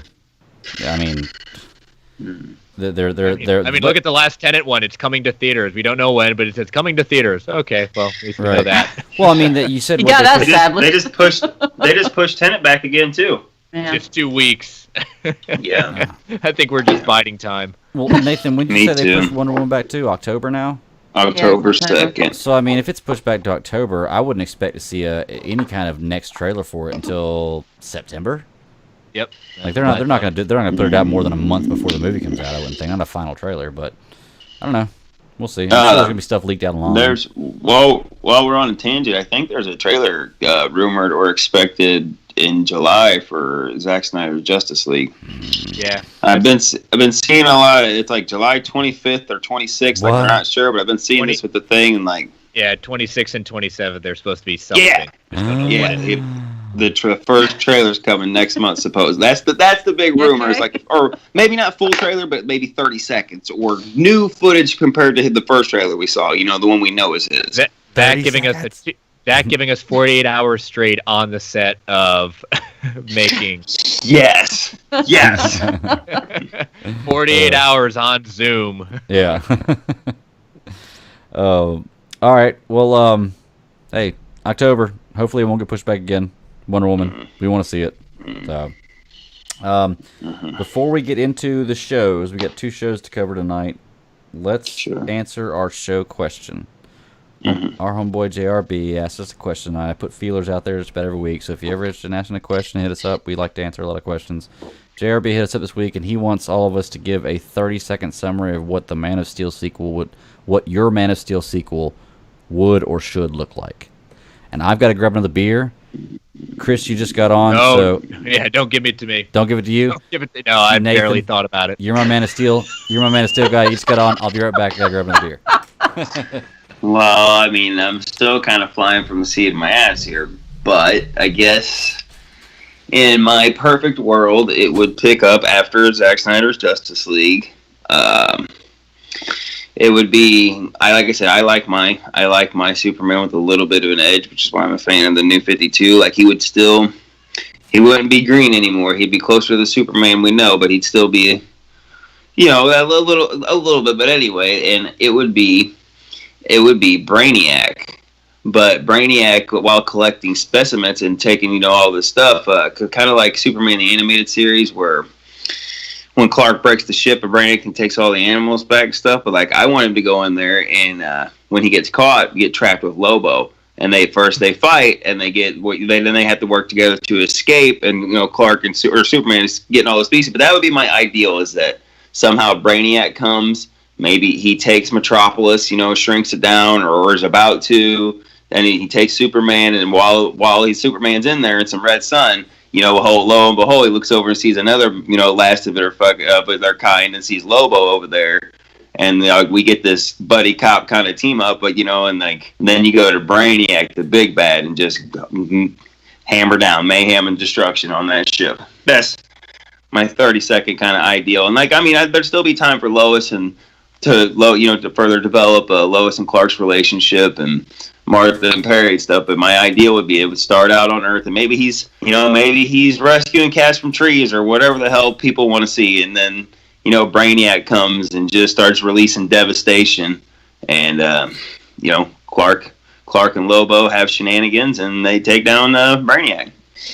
Yeah, it's kind of interesting. I'm doing a podcast tomorrow night. It's Friday, so it's tomorrow night. Looking at what would be our Snyderverse like set of movies. So I've been trying to think about it. Man of Steel would be whatever we're calling it, Man of Steel 2, Man of Steel 3, whatever we're calling it, whatever the next Man of Steel Superman, was. It would the Superman. Whatever it is right now my lead-in to Justice League 2. It is my lead-in to it. And I also had written down off to the side Brainiac. What would Brainiac be involved in? You know, like you said, Nathan, he's a collector, but he also senses the coming of Darkseid. And so where he comes into play would be, you know, the collections at that point, but also trying to, it's not a warning, but he knows Earth's final days are numbered, you know, and so he is taking away things, trying to get things, whatever it is, and also preserving, but his preservation is also destruction as well. So, so it's kind of rough, but it is my lead into Justice League 2. So. Sidebar, secondary. I think you could have a great story with Parasite and like Metallo team up, like some of his lower villains kind of teaming up, like a little, like God, what is it in Justice League Unlimited? It's like the Society of Supervillains that hate Superman or something like that, you know. And you got Calabac and you got all them guys together, but like you could get, you know, I mean, like your lower level, get your Parasite and get your Metallo, get your Toy Man, get these, get Roxy Rocket or Livewire or whatever. You know what I mean? Or I always like the idea of that, like, how about Brainiac with Lex? You know, we're bringing Lex back. Lex's escape. That's kind of where I'm leaning towards right now. I need to have it in your lower level tier. Could be like your intro back. You know, Superman being back, beaten up. Sure. You don't have to do that. But yeah, Brainiac teaming up with Lex and trying to do that, since Lex knows what's coming, and so Lex trying to use Brainiac for his own things, where Brainiac thinks he's using Lex. Greg, I brought up Superman, Brainiac, and Lobo, and shenanigans would ensue. Okay, that's my quick summary. Good deal. Okay. Sarah, go ahead. I don't think I can go after you guys. Oh, you can. I think I think I'd probably want to see more Lex. And I agree with a lot of the guys, Brainiac, and even some of the lower levels. But I think I would want it to more. I don't know. I just want to see more of what Lex could do. Yeah. And like you're saying, if he's coming after Justice League, hopefully you got the Darkseid. He's already there, and then just kind of bring in all the other. Yeah, exactly. So I think that would. I'm just kind of following you guys. Okay. Yeah, what exactly. About, I'm just kind of following you guys. What about Superman taking on the Legion of Doom by himself? Oh, okay. Has there ever been a story like that where like you'd have to introduce a lot of characters then, wouldn't you? He was started at that Deathstroke scene at the end. Sorry, Chris, I didn't mean to cut you off, but that Deathstroke at the end of Snyder's. Yeah. But they're not going to continue that vision, I don't think. I was bringing up in our vision, it could. In the continuation of Snyder, it can continue his vision at that point. But I've got a way to bring the Injustice. I have really thought about that, Nathan, of doing it seems too many different villains. Not saying Superman can't do it. I just don't think that it would be too much at once without having other people behind him. He just goes in there and starts snapping necks. F these motherfuckers. crack, just cracking necks. As he did say, if I wanted it, you'd be dead already. Yep. Right. Yep. Right. Okay, so I'll have to tell you off, Mike, where I want to bring in the Injustice, and you might actually lose your minds over it. Oh, dude, I'm sure with your knowledge, I love to lose my mind. Probably correct. Okay, so it's something that hasn't been done, but at the timing, they would be brought in after Justice League. To burst the crime syndicate. What's up? What happened after Justice League 2? The plan was it's going to make it even more interesting. Okay. I definitely want to hear that plan. Deathstroke becomes the new Batman. We'll talk after Mike. So. Okay. Well, for me, as you know, I've never been a big Superman guy. I didn't read a lot of Superman comics. I didn't watch Superman the Animated Series. Man of Steel was my first real love for Superman. And the New 52, I like the New 52 Superman too. Sure. So in my mind, that's the way Superman should be. I love the fact that looks like we're going to get Cavill back as Superman, which is awesome. But being on Superhero Discussions, which, by the way, drops on Friday mornings on the Geek Ultimate Alliance, which we're all part of, which is fantastic. Shameless plug. Check it out. Shameless plug. We've been covering Superman the Animated Series, so I've gotten a little more experience, learning some of Superman stuff. One character that I think would be a really great character to have in a Superman sequel you definitely got to have Lex in the background. I think Lex should always be in the background, or maybe the main villain in any Superman movie. He should just be there. Sure. Bring in Metallo. Yeah, like I just brought that. I said that a little bit. Yeah. Okay, I'm not sure. No, go ahead. I'm not sure of the origin in the comics, how accurate it is, but in the show, he was created by Lex, which is a cool way to do it. Run with something like that. Have Lex create something he thinks can defeat Superman. Isn't he almost always created by Lex? I'm not sure. Always. Oregon, I think James Corbin. Corbin. John Corbin. Mm-hmm. Yeah, no, I mean it. In most of the iterations I know, yes. In the original one now, in other iterations, afterwards, it depends. Okay. But yeah, always the first seems to be done by Lex. Well, and just have Lex kind of have that thing, like he built Doomsday to try to defeat Superman, didn't work. Now he's going to build what his version of Superman in like a Metallo, which he thinks can beat Superman. Maybe that won't work. And then after that, he's like, okay, you know what? I've got to build a team to build Superman, and then you work towards building that team. Good. Got a good idea. Hit me with it. Pause. While you're building stuff, I think it would be prudent and fascinating if Lex would get his hands on the armor that Zod wore and build his exosuit out of the fucking Kryptonian armor. Because the way Jor-El puts that on in the beginning of the Krypton scene where he's suiting up and it like comes down and locks in, I could see Lex building an exosuit out of that. Sorry. Go ahead. Unpause. I just thought that'd be a cool idea. Think about it like this. You could do it almost like a Thanos type deal where, like I said, he built Doomsday, didn't work. He builds Metallo, didn't work. And then he's like, you know what? I'll do it myself. And he builds his own suit, and then he makes a team, and he runs with that. Like, that could be a cool and then Darkseid comes story. in and bitch slaps him, and he says, you're nothing. Yeah. But these were supposed he to be 30 doesn't even have the grace to do it. He just flicks him. But yeah, I mean, like I said, I think you could go a lot of different places with it, especially me now watching Superman the Animated Series and getting a lot more into his story.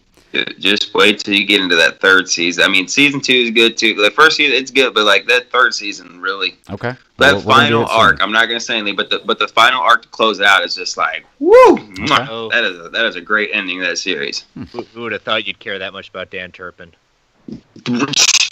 Greg's never seen it, but you're right. No, it's just a great character at that point. Just but he's an asshole in the beginning, and then you turn out to like really like him by the end. You know what I mean? Remember in season 1? He makes a turn that you never thought he'd make. Exactly, because in season 1 you're like, I hate this cop, he's just a dick, and then by the end of it you're like, I really like Dan. Come on. Well, looking forward to learning about that. But yeah, so JRB, I think that's about. That answers the question, I hope. It was supposed to be a 30-second summary from each of us, but I think we've been talking for like 13 minutes or something like that. So he doesn't care. Yeah, he doesn't care. We wanted to put more content on it anyway, so we have a lot of thoughts about it. It's a great question. Yeah. Right. Okay, well, we got 2 more things to cover. We got 2 shows to talk about. Y'all want to do Stargirl first, or y'all want to do Mandalorian, the documentary series first? Mando? Okay, let's do it. Mando. I think Stargirl's the better one this week, but okay, let's do it then. Let's start with Mando. Go ahead. This week's episodes were much shorter than they have been. I think the one was 18 minutes, one was 22 minutes. Mm-hmm. So I don't really understand why that was, because most of them are between about 35 minutes to 40 minutes. Just depends on the content they have available on the subject. I'm guessing. Yeah. I mean, I feel like with the 2 topics they went with this week, they had a lot of content available on it, because me personally, the score episode, I loved it. Mm-hmm. I didn't think I was going to. Like, I was going to turn around like, okay, I'm going to watch this. It's going to be good because I like the show, but I really enjoyed the score episode a lot more than I thought I would. Like, it's crazy to see how they put those things together. I know I'm kind of going backwards because score was the second episode of the 2. Yeah. But, I mean, we can do whatever we want to here. It doesn't really matter.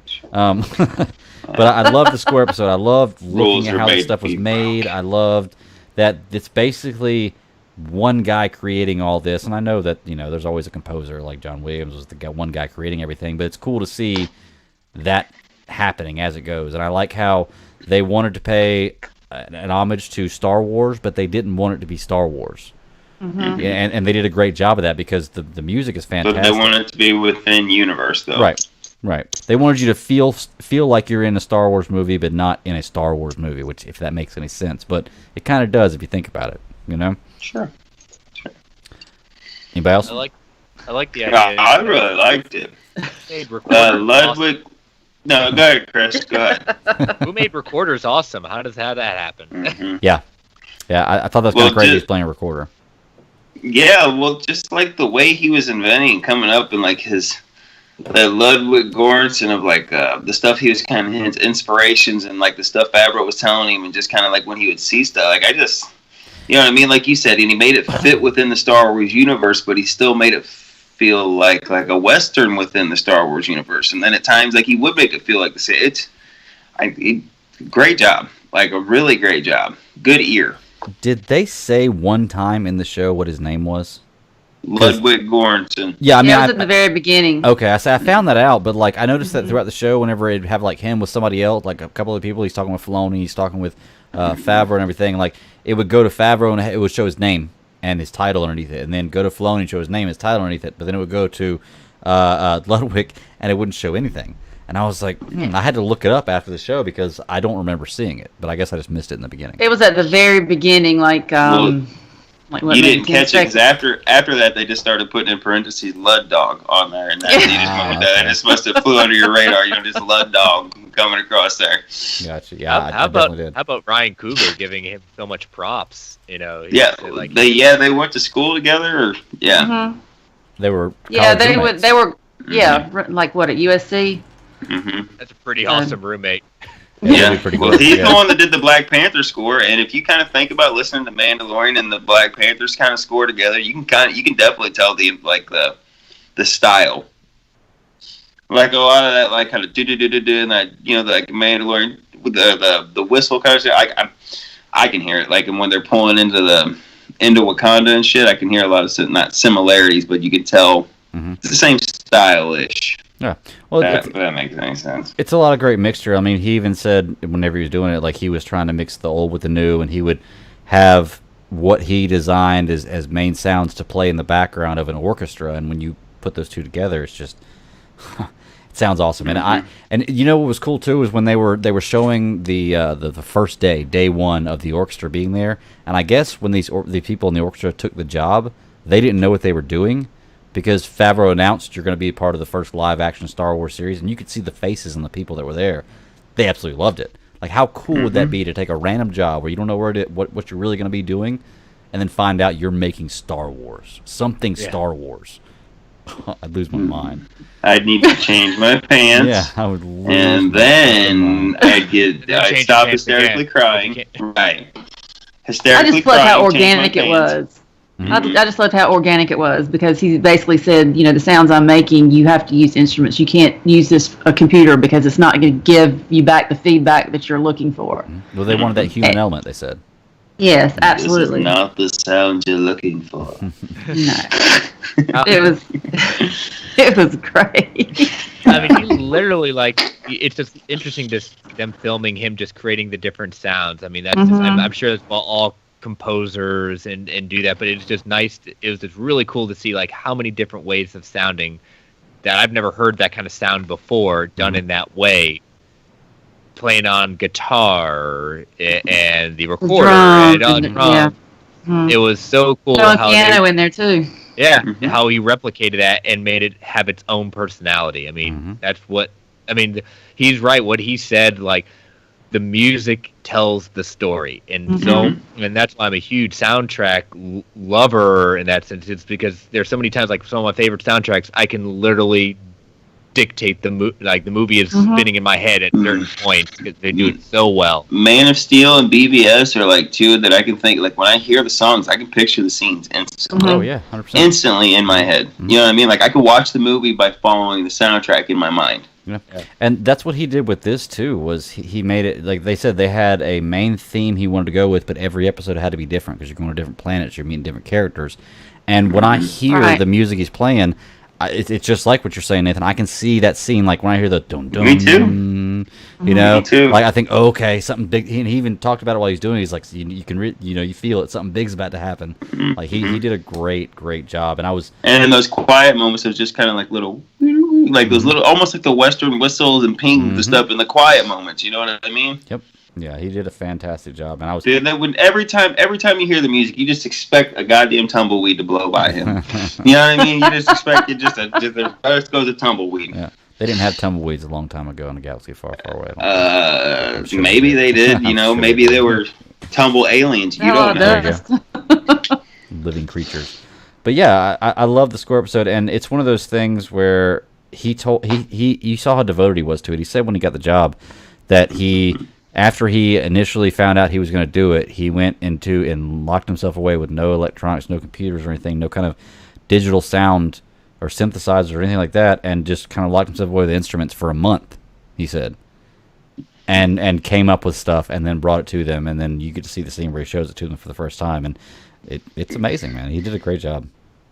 He's very talented. Oh, yeah. But that's the score episode, and like I said, we did kind of do this backwards, because the one before that was even shorter, was 18 minutes long, was The Process, which was another really cool episode. I'm loving this series. It's so cool to see how they bring things together. I didn't think that, like, it feels like to me to write the story, then to draw it, then to do it digitally, like completely digitally, where you could watch a version of that and probably be satisfied with how it looks, and then film it out. It seems like overkill, doesn't it? It seems like it's a lot of work to be able to get to that point. It does, but it's so cool that they just brought, like, the directors just had something to reference so much, and they had influence on it that they didn't have too much to question. They could just now finally see it come to life. Like, there was no question. There was, like, they got to dictate what that was when they animated it, but I don't know. I thought it was cool. I've never heard of someone doing like that. And yeah, you're right. It does take a lot of time. Like you said, it seems like doing things in triplicate, but it's almost like how much they cared about what they were going to produce. They wanted to be sure and see if everything flowed. Yeah. Well, they even mentioned what you're talking about them caring about it too in the show, because they brought up the fact that now when you have somebody doing something like this and they're in a stormtrooper outfit, they come in and you're a stormtrooper and you want to do your best job because you're a stormtrooper, and everybody loves Star Wars. But when George Lucas first came out with this, it looked funny, and it was harder to get people to be more into it and just try to do their best, because you don't know if this is going to work and you don't know how popular this is going to be. So it just gives you an idea of how challenging, even more challenging, the job was for George Lucas to create this world. Where now it's so much easier because people automatically go into stuff with Star Wars assuming they're going to like it, and 9 times out of 10 they do. So it's one of those things you don't feel like you're going in for something you're not going to like. So it's much easier to relax and do your role a little better. You're not worried about a failure. So yeah. Shut your mouth and know your role, jabroni. Right. I don't know why that popped in my head when you said that, but that's exactly what flew through my head. I just had a flash of The Rock. Yeah. I mean, I'm not that big, dude. Come on. But yeah. But yeah, I love the process. It's cool to see how these things work. I feel like the process was kind of more of a continuation to like a practical episode, because it's kind of the same type of thing. It's how they're doing what they're doing, and maybe that's why it was so short. I'm hoping one of the next episodes, because I was watching this with my husband with the score, and he was like, "Man, the sound design! I can't wait to hear." I'm like, "Isn't that about?" He said, "No, it's something totally different." So maybe the next one or two, maybe it will be the sound design. So that'll be a continuation of the score, because the score is just the music itself. The sound design is, more of the creation of how I'm blaster assuming, sounds. This is more on his end, so yeah, exactly. Right? Pew pew. Yeah, exactly. Well, the ship taking off, the sound of the motors, or the motors on the speeders coming to life. It's just how the sound works within the story. Yeah. Okay. So maybe that'll be one of the next episodes. So I'm kind of looking forward to that too. Is it 8 or 10 episodes? Or 12? Am I wrong? Does anybody know? I didn't realize it was going to be this long. To be honest with you. I'm just wondering, because we're on episode 7 right now with the score. So I don't know how long. I should probably look it up while we're sitting here talking about it. But I like how Rick Famuyiwa talked about how it was like nice to actually have money but in budget backing, because he's used to having these like little independent films, and like it was a real learning experience for him. And man, like his episode where like it's going through the ship and he's basically like Batman Mando and taking down those guys was the shit, man. I really think that they should invest in him into a series or let him go in the movies or something because he's got like I said, I really liked that. Like you said on that prison ship where he like goes all Batman and takes all of them out. Well, didn't they say something about him? His background is the action, or seems like it said something that along was Deborah Chow. Deborah Chow was like the. Seems like there was something for Rick. They said that he actually had kicking. Yeah, they actually gave him full whatever to do his thing, and I can't remember exactly which one it was. So there are 8 episodes, which means next week is the last one. Yep. Yeah, I just read that and I was like, oh no, that kind of sucks. I could probably watch this. Why'd you have to tell us? Yeah. But it's okay because I know that after they do this, they're going to dive more into all kinds of different shows. I'm sure that they're going to do it for all the Marvel shows. You know, anything. That's what I can't wait. Yeah, it's going to be really, really cool. Wouldn't it be cool if they did it for the Marvel movies? Like, I mean, some of them are kind of old. I guess you can't do a lot of that. Well, you could always do kind of a round table in the sense of how the universe came together in that sense. But yeah, that'd be really fun. Mm-hmm. Okay. Well, I got nothing else about the Mando doc. I mean, it's like I said, these were 2 short episodes this week. They were awesome to watch. If you're not keeping up with this series and you love The Mandalorian, check it out. It's awesome to see how these things were created. And the geniuses that go behind it, the brains that go behind it are insane. So, I love the title of the next one. It's called Connections. Oh, okay. Oh, okay. Where did you see that at? Connecting it to the bigger universe. I looked it up. Probably one of the other links. Fandom had like all the episode titles, and this one's called Connections. Okay, so the final episode is called Connections. Okay, well, I guess we're not going to get that sound production episode. I guess not. I mean, but can't have it all. That's right. Can't have it all. That's right. We should write them and let them know. I'm gonna. How about this? I'm boycotting it. I don't get this. I'm boycotting it. Canceling it. Yeah, whatever. Sign the petition. Change.org. I'm doing it. That's right. I think I can get over that. I think we're good on that. All right, cool. Well, let's move on to the last topic then, y'all. Let's go ahead and talk some Stargirl. Episode 4, The Wildcat. Me and. We talked about 3 too. Huh? We talked about 3 already, or no? I'm not sure if we talked about 3 on this podcast. Sorry, I'm trying to confusing different podcasts. I know me and me and Travis talked about it on DC Alliance, but we can talk about episode 3. It's fine. I remember enough of it. In fact, I've got it written down, just not in this section. Yeah. So go ahead, Chris. Get going with episode 3 then. What a bastard. Oh my gosh! Katie had hinted that just wait till episode 3. She really said it's a game changer. I mean, what a lesson for Courtney to go through. It's just like, really puts everything kind of in perspective for her. Of just these guys play for keeps. This isn't your happy-go-lucky Sunday afternoon. Everyone's going to come out. The villains are going to play for keeps, and man. Iskell not tolerating the magicians, he did that on purpose. Took out his kid and then took out him to send a message. Mm-hmm. I mean, I didn't see that coming. Well, I only saw it coming when in the moment when you saw it in the moment, right? Mm-hmm. Yeah. Well, me and Travis talked about that because they leave it kind of open, but they suggest to it. I mean, you obviously find out later in the later episodes, but they kind of leave it open of whether he did it or not towards the end. But then you find out towards the end that he was the reason it happened. I mean, he meaning he blew the card that made Joey walk into the thing and get hit by the car. Yeah, he's a real C-word.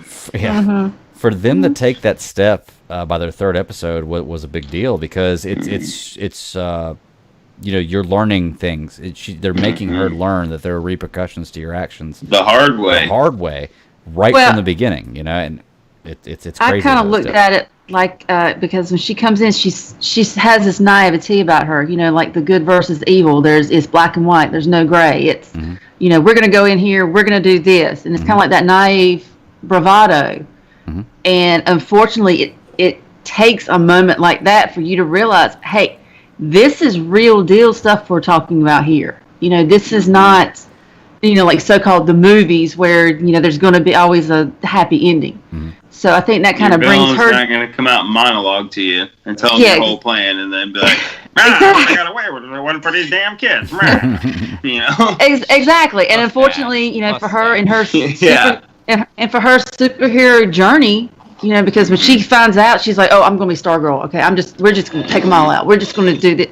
You've got to have that one defining moment where you realize, okay, yeah, this is not a game. Right. This is not, where the good I always. don't think she's had quite the defining moment that it's not a game, Well- but she's well, definitely true, working but- towards it. Absolutely. I mean, you always have those steps, and I just think that's probably step one, and because that's what Yes. Pat had been trying to Yes, tell her. Exactly. Pat's been trying to say it. Yeah, and and you're, if you're a young kid and you think, okay, well, I have these superpowers, I have the staff, and I can go do whatever When and you're take a out the bad guy. teenager, when You're you're a invincible. teenager, you think you're untouchable. You think you're Yeah. untouchable until someone touches you. Put a cosmic Mhm. staff on top of that. You're going to think you are Superman reincarnated. Exactly. You know what I mean? Exactly. And I mean, no matter how horrible the scene was, because I couldn't imagine as a parent dealing with that, things like that happen. I mean, That's- unfortunately, things like that happen. And I'm telling you right now, the next episode with Wildcat, she learned, but she hasn't learned.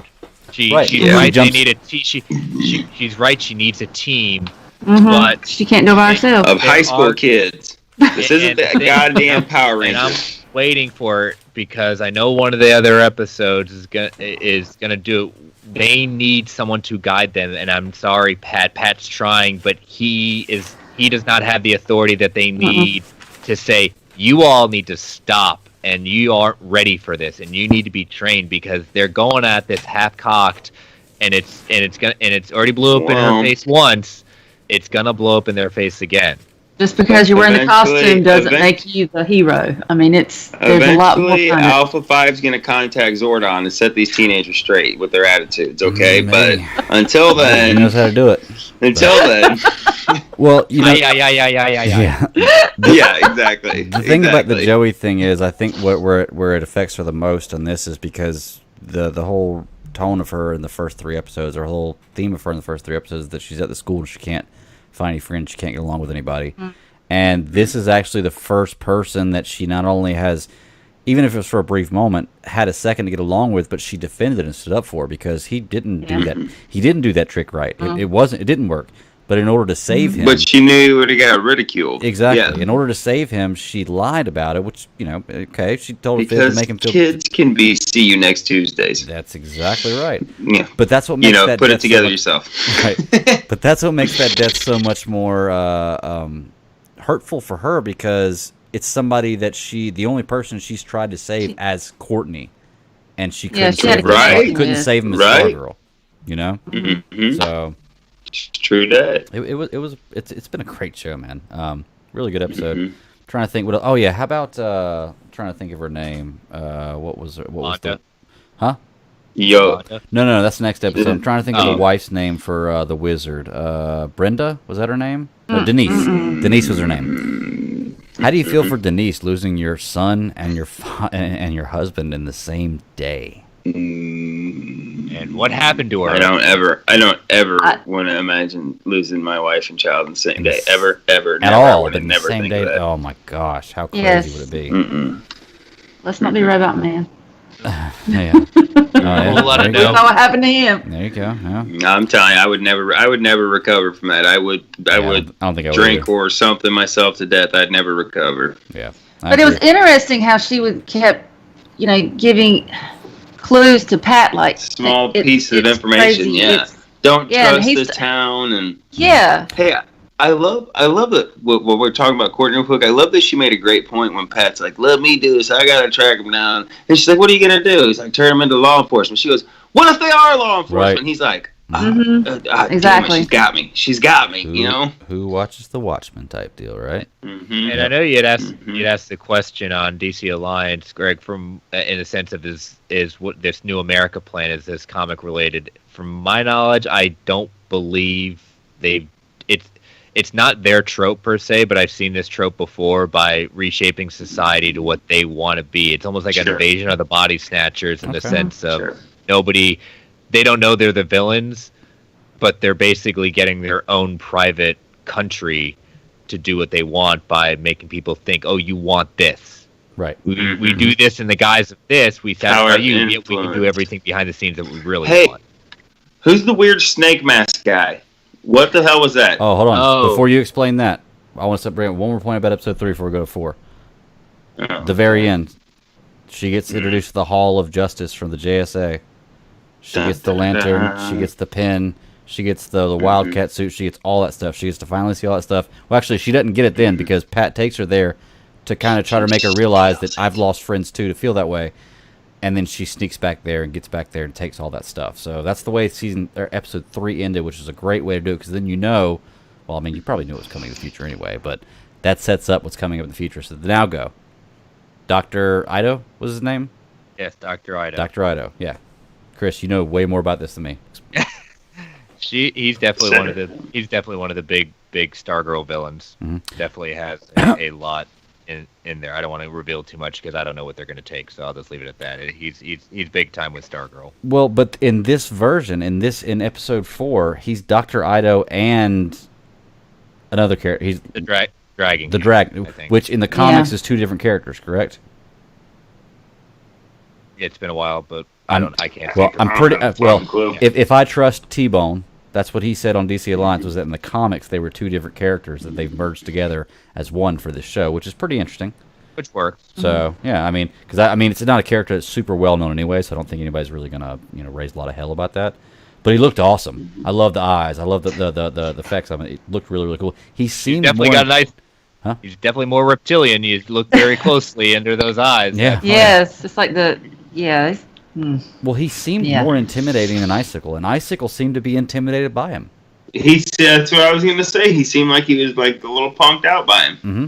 Yeah, and it was funny because the whole time he's sitting there basically pledging his loyalty to him, and he brings up Shade, who didn't, I guess, which I don't know if they When did, killed that character, but good. Mm-hmm. When did the Wildcat suit become the Black Panther suit? Well, like, what the fuck happened? Like, seriously, like, when did she become just like DC's Black Panther? I mean, Well, wasn't Wildcat? Wasn't that wasn't that boxer. a guy?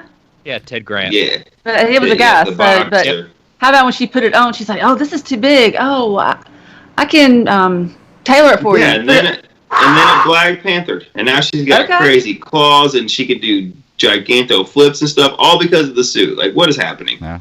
It's an interesting way to do it because Ted never had that before. He was No. he was amazing agility in the sense, amazing He's just a fighter. boxer.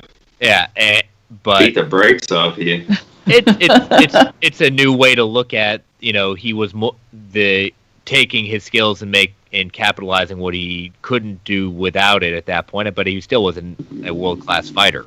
So Well, I'm not familiar with the original content, like the literature or anything, but isn't there a female version of it in the comics that looks very similar? yeah, it is. Yeah, it's the same character name. Yeah. Okay. I was She saying 'cause I know I've becomes seen. she becomes Wildcat too. Okay. I know I've seen pictures of it. I've just never read any comics with her in it, so I didn't know. But And then, get ready for this. Ted Grant has a son and actually becomes a Wildcat. He becomes Wildcat 3, so that would be even So cooler. we have Wildcats, Yes, we do. not Wild Krats, but Wildcats. okay. Wildcats. Hey, Wildcats was a great animated series back in the late 90s, okay? It would have rivaled X-Men had it got more attention. Chris, I got to know if you caught the Easter egg that Travis caught that he told me about. Did you catch that? any specific Easter eggs from her brother? Yeah, it's Jakeem, the There one you go. who will have thunder. Mhm. That is who. I mean, they may not, but I mean that's a hard reference not to have. I mean, Jakeem's just so cool Thunder. when he takes over. Yeah, he's the one who takes over the pen, the wizard. The pink pen. Well, you remember whenever his brother said her brother's talking about I'm bringing a friend over for dinner, my friend Jakeem, and he says according to how many friends, that was that Easter egg, and that's what he's talking about. So we haven't met him yet, but I'm sure that's going to be in the future. And Travis actually pointed that to me, and that's actually pretty cool. I didn't know about that. So is this like the Junior Justice Society? Like, is that what we're getting basically? Well, Is there going to be no yes. adults? Is That she sounds gonna, like. like I said, is she really going to be Yeah. the Power Rangers or like the Junior Justice Society? Like, the next episode title is Dr. Midnight and Hour Man, so yes. Oh yeah, you know you're gonna get that after the way this one ended. Yeah, that's the next So basically, Stripes is going to be the den mother that nobody lets us do, trying to wrangle up the tiny teens and trying to get in there. Mm-hmm. Well, we don't know what happened to Alan, Scott, and Flash. Right, and I don't think Jay. Jay, yeah, we don't know what happened to Jay What if Garrett they're bumping uglies? or we know Alan Scott's lantern, and it is damaged. The lantern is damaged. but it did light up. Mm-hmm. It lit up, It yeah, did light but up. we don't. Kind of. That's where I'm hoping that we're going to get them as the elder statesmen, because that's what they became. Ted Grant, Alan Scott, and Jay Garrett became the elder statesmen that continued with the new generation of the JSAs and Jeff Johns run. They were the mainstays. Huh. Okay. What if they're just like on a nude beach in Tahiti together or something, just like laying around retired? It's always about the nipples with Nathan. I mean, just drinking margaritas and Well, I want to ask you this. Ask me. We don't. With was it Barbara now in her position? What she's doing? Oh gosh, who was the other guy that when she made? I think it was like episode 2. She made all those suggestions and he shot them down. Yeah. But then when she made the suggestions when Icicle, I can't remember his name, but when she made the suggestions, he's like, oh, that's great. So now she's on his radar, and so when he came into her office and saw, it's like, oh, is this your daughter? I'm wondering if that's going to set up one of those where they kind of befriend each other. Where she's like, okay, this is my boss. No, she's like, this is my friend. This is my boss. But then, she may come up and Courtney about like, Mom, he's the bad guy. She's like, no. And then he's gonna twirl the mustache and right, because it's almost it's you show the good, but then you have the other side. So I don't know if it's going to kind of create a some kind of agitation or whatever between her and her mom. That's just something kind of. I mean. It may or may not, because you always have that where the villains seem like they always give the good face, and it may have something to do with their plan. I don't know. That was just something that kind of struck me. No, I think you're onto something, because it may not just be Courtney. Pat realizes who the mayor really is at that point. And they know, and they're trying to push back against like the late meetings and the things like that. And she's like, "Why are you trying to stop me from doing a good thing?" Create that conflict to kind of, because then if he knows that this is Courtney's mom, if he knows they're related or have that relationship, it could be some way that he could, strike back at her, because get your if you want to have your mom and you create that conflict between. I mean, it's just another dialogue. Are we going to talk about the Hooters, the pink Hooters in the room here? Because, how about this whole episode of, Wildcat was, this popular chick, and she was going to be this, and then she, sent out a boob picture, and this evil bitch, gets it from the dude, and he sends it out, and, what an asshole. Mm-hmm. You know what I mean? What an asshole. First of all, every guy knows if you get a boob pic, you keep that shit to yourself, and you treasure that. Come on. I don't think he did that.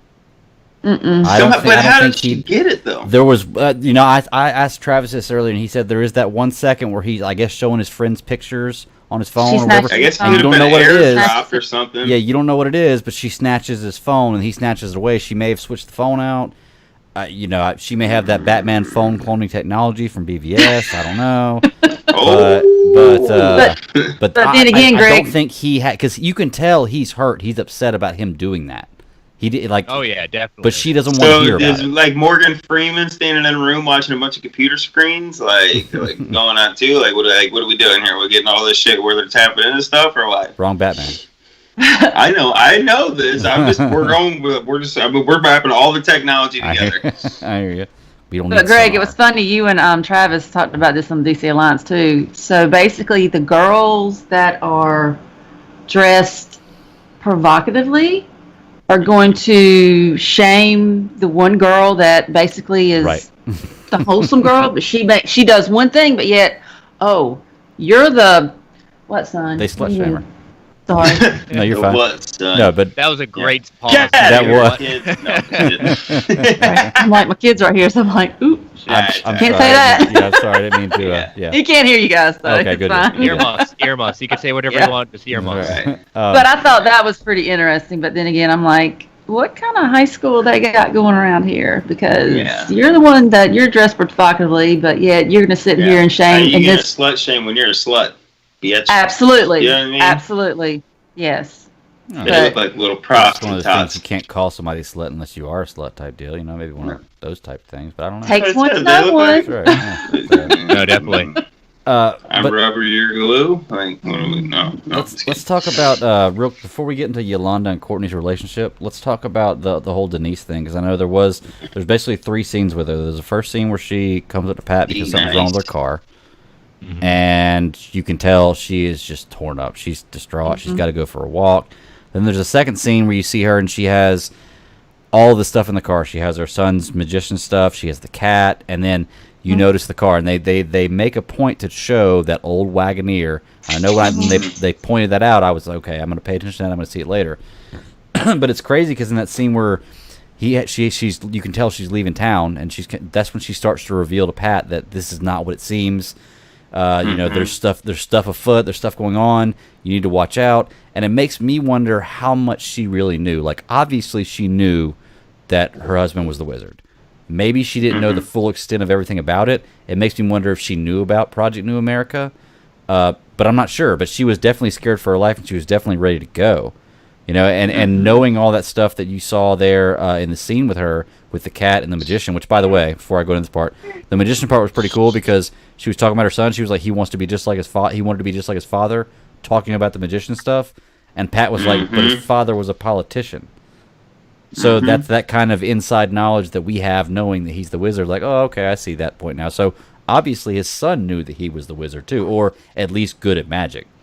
One of the two. Good at magic. Well, he had that wand. Well, I don't think the son ever saw that wand though. He had that locked away in the safe. Remember? He only pulled that out whenever he got scared. But it leads you to that point where, you know, Pat's in the graveyard, in the junkyard, looking for parts for Stripe, and he notices the cat, and like as soon as you see the cat, you're like, oh no. And then he looks up, and you kind of see his face shocked, and he sees the car, and the car looks like it's been T-boned, it's smashed, but it's in the junkyard, so it's done, it's gone, and there's still all the stuff back there. So it's crazy. So it makes me believe that she probably knew more than they let it on to believe, and that the Injustice Society took care of her. Well, she was definitely spooked. You could tell that she wanted to say something, but she was just like, I can't, I gotta go, I can't. Just makes you wish you would have got it out, you know? Yeah, just spit it out, lady. Just. But at that point, she didn't know who she was talking to. She just thought she was confiding in a friend, her mechanic. Well, you know. Plus, if she tells now, how we're gonna get 6 more or 7 more episodes? Right. You know, we gotta slow burn this shit. Come on, guys. That's right. Yeah, that's true. I mean. Let's talk about Yolanda and Courtney's relationship, though, because it's one of those things where Yolanda doesn't want anything to do with anybody. She's just done. And Courtney continually follows her, continually chases her around, asks her to come to dinner and everything, until she realizes that she's talking to her wrong. She says, "It's not. I've been trying to help you, but it's not a matter of me helping you. I need your help," which is a realization, kind of an epiphany she had. But what do y'all think? How's that relationship between those two? Because there were certain scenes that I looked at and I was like, oh, it's like watching my daughter with her friends. Like, it's cool. They were having fun, Yeah, absolutely. I just think, look, well, it really broke my heart, the situation, the way her parents treated her. I'm thinking, she didn't kill anybody.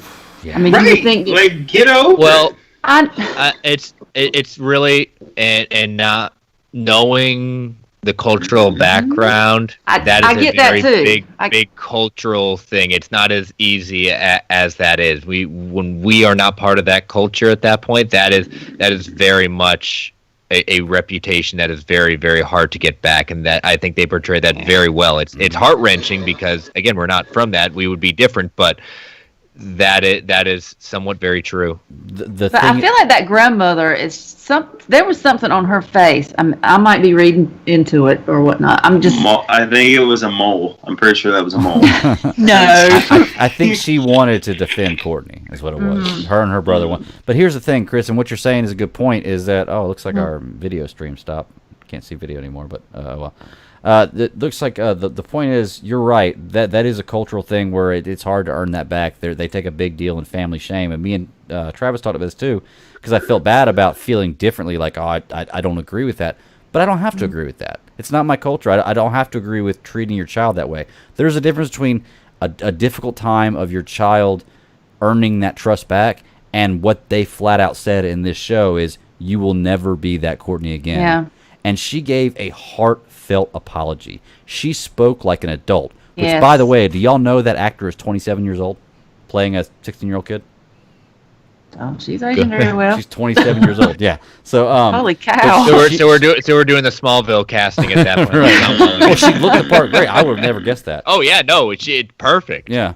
But she gave a heartfelt apology. She gave everything that you would want your, like, I have 2 daughters, and if my daughters mess up like that one day or do something to mess up, that's the kind of responsible like thought I want to come from them, because I feel like then I raised you right. You have the right mindset. And for them, as soon as that comes out, to just be like, no, basically F off, get out of here.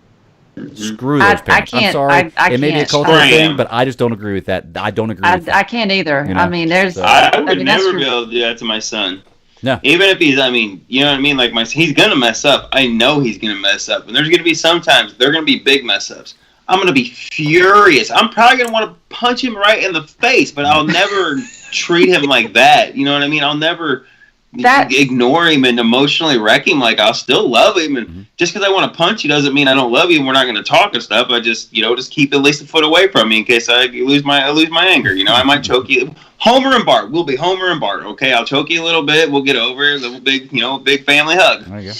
Well, you know what? I think that's kind of different now because, I mean, think about it. If we watched this, 10 or so before we had kids, Right. that wouldn't affect me as much, Right. considering the fact that I am a parent. No. I mean, yet from a child standpoint, you still be like, That's true. my parents are stupid. They We're all suck. parents. But I here. like Yeah. what she realized after when she was willing to give it up, and she said, "Well, fine. At this point, if I'm a disappointment and I can't ever get in their good faces, fine. I might as well. This makes me feel my self-worth again. I feel like Gives I her can some make a difference, validity. Mhm. and I'm going to do this because it can't get any worse if my family won't accept my apology and won't try to. Because I think it might have been different if her family had accepted it and doing it. That would have she probably wouldn't have gone back because that's what she craves so much. But at this point, like I said, if it's not going to build a happen, new family. Yeah, just let the hell with it. I mean, someone can't get any feels, worse. yeah, someone feels I can make a difference and I have self-worth and can make amends for my mistake. You know how you were talking earlier about how Brendan Fraser kind of takes you out of Doom Patrol? Mhm. Luke Wilson kind of takes me out of this because he's just, he just kind of talks the same goddamn way understand he that. talks Yeah. and everything. And then I'm just waiting for Owen Wilson to pop in and go, wow, and then just pop out and leave again. The only reason he doesn't take me out of it as much is because he's not really as big of a part of the show. Like, He's limited. He's in there, Yeah, he's but limited. He's like not a main focus of the show. He's just kind of. Come on, guy, He's you like can't apart eat that. from You'll like die the of original, sugar. like the OGs. Mhm. He's like that. He's like that connection from the original to Right. introduce her, and then she can take it off. I might write that down. She can take it off. Let me write that Yes. down. That's the soundbite I want from Sarah saying. All right, there we go. Mhm, mhm. That better be in the She, opening. not me. Sarah. It's true. But yeah, I mean, the Yolanda relationship with Courtney is really, really great. I love how they built this one. There was times, like, especially when they were going to try the Just outfits wait on. until they start making out. Just kidding. There was times when I was going to try the outfit. They were trying the outfits on, and I was like, "Oh, that's cute. That's like a girl moment." And it was great for Yolanda and Courtney because Courtney has no friends. Yolanda's been shunned from everybody, or just kind of shunned herself from everybody. It's kind of that break. I used to play dress up too. Okay. I still not just for do girls, play Greg. dress. I used to play dress up too. What are you talking about? Well, you had to pay. Be quiet. Right. But yeah, you guys got anything else you want to point out about episode 4? I know at the end it was a reveal. What's the girl's name who is obsessed with her parents? The other girl sitting at the table. I can't remember her name. She's obviously going to be in the next episode and revealed as her. She's Dr. Midnight. Right, but she Colin, saw Her Courtney mom climbing was- her, She saw Yolanda climbing. and she heard her call her name. Yeah. Yep. So, and they found out about the principal too. What do y'all think about that? About the principal coming into to Brainwave's hospital room and playing the violin? You mean Tigress? No? Okay. That's Tigress. Yeah, she's Tigress. Okay. Yeah, that's my call. She's definitely obviously part of the group. Is Courtney replacing all the old JSA members? Which I don't care, but it's like she getting like a girl. Is it gonna be like Stargirl and the Pussycats? You know, kind of like Josie Wales and the Pussycats. No, She I just think, getting all the girl gang band together. Our man's going to be, I think, a male. Really?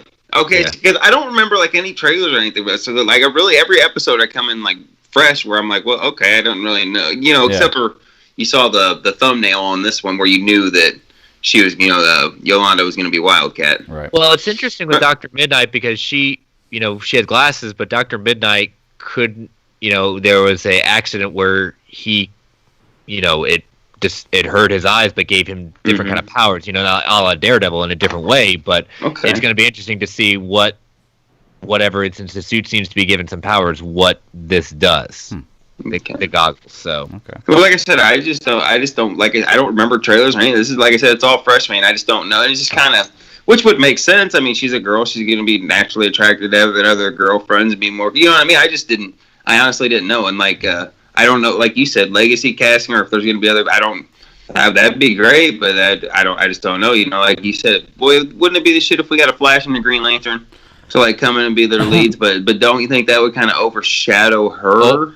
Or how about this? What is it? Icicle's son, the guy with the sketchbook. Yeah, that's what I was about to say. How about how that he? I really think he's going to be on the team, That's and what that's Travis going to thinks put too. that. Yeah, And he's going to get the pin.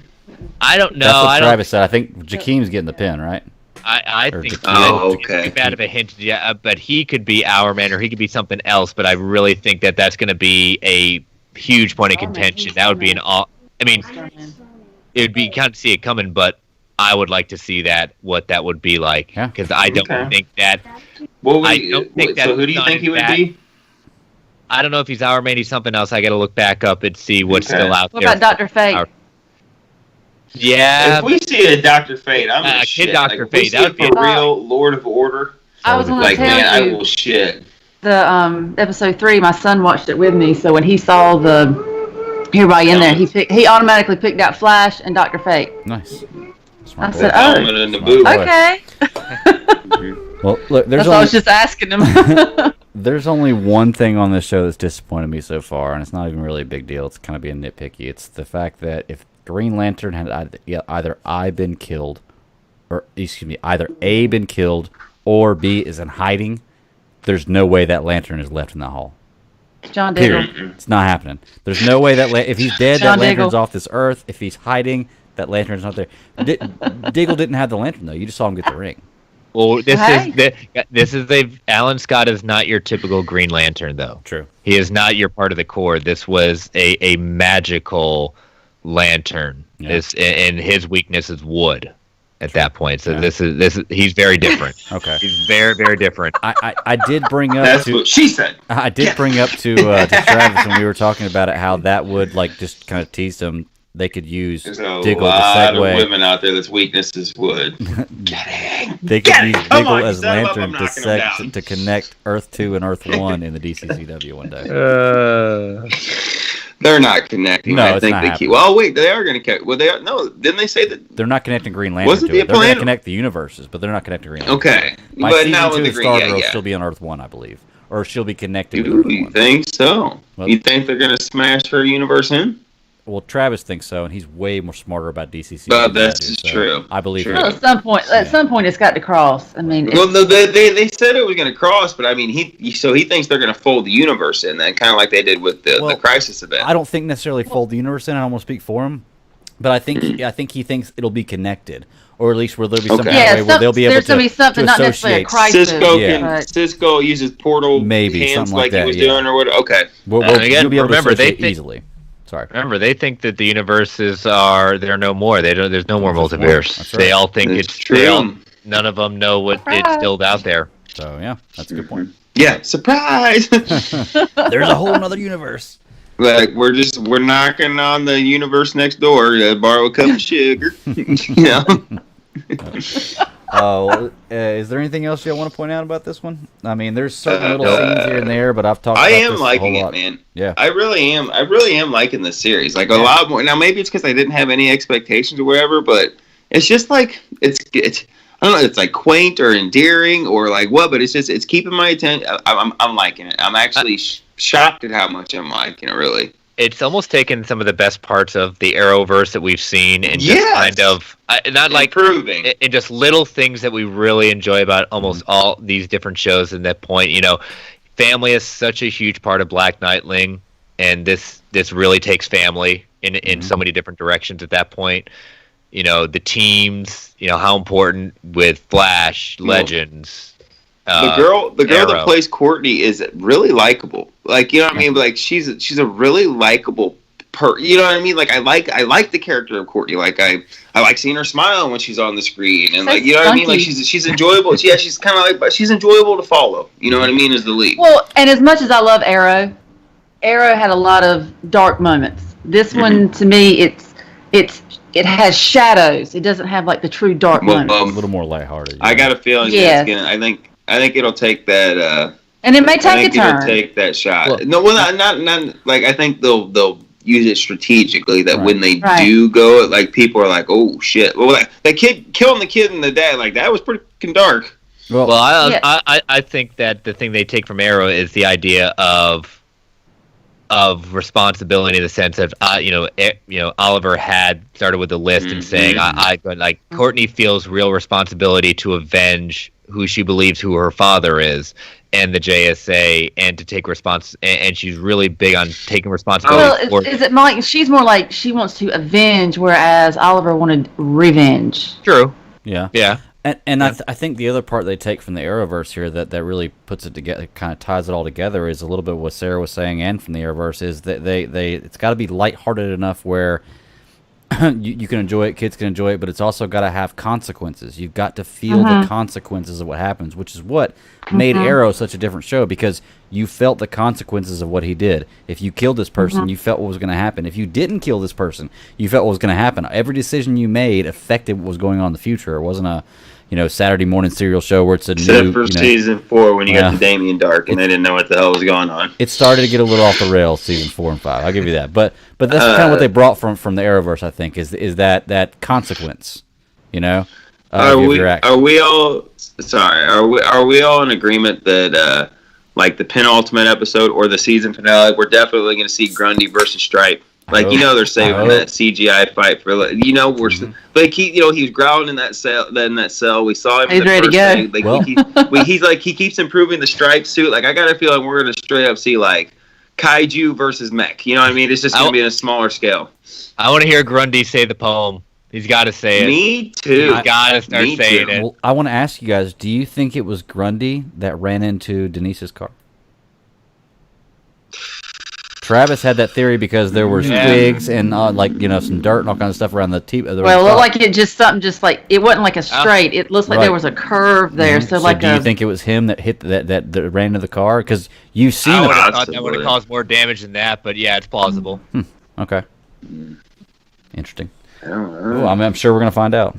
Yeah. You've already seen Icicle go down to Grundy, and he's told him he said hey to him. So.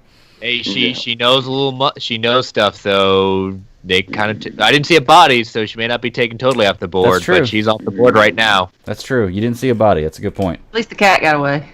Yeah, of course. Yeah, can't take off the PETA people. But yeah, man. All in all, I think we're all enjoying Stargirl. I think it could be a revival for the DCCW. Maybe not.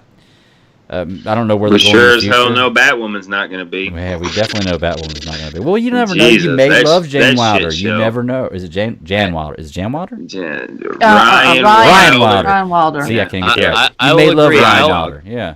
I will be happy to eat my words on it. I think it's the dumbest mistake they're doing with it, but I will be happy to eat my words if they Our mystery is going to be. Our mystery of the show is going to be, where did Kate Kane go all of a sudden? Although season 1 was, where the hell did Batman go? And now where's Kate? We just had all these relationships, and now she's gone. And look, we got this new chick, and we're hoping that we can pay Ruby Rose enough in a year that she'll come back for like 20 seconds for the final episode, so we can be like, aha, here she is. I'll tell you what, I laughed my butt off when Jason on DC on Screen went on saying, "Oh, you probably went to Lucius and say, hey, I hurt my leg. Can you get a leg brace for it?" No, I'm sorry, I can't do that. It doesn't make any sense. Oh, okay, well, I guess I can't be Batman anymore. I was like, oh, that's so funny. That's so good. That's so good. Yeah. Because, leg brace fixes everything, you know? Right. Yes. Exactly. Especially if you had the hydraulics to it, you know? Yep. So you can do the hydraulic Hey, but- if I had a hydraulic leg, That's Chiropractic 101. That's right. hey, if I had a hydraulic leg, I'd be doing a lot more ass kicking than I'm doing right now. I'm just saying. I'm just telling you right now. I hear you.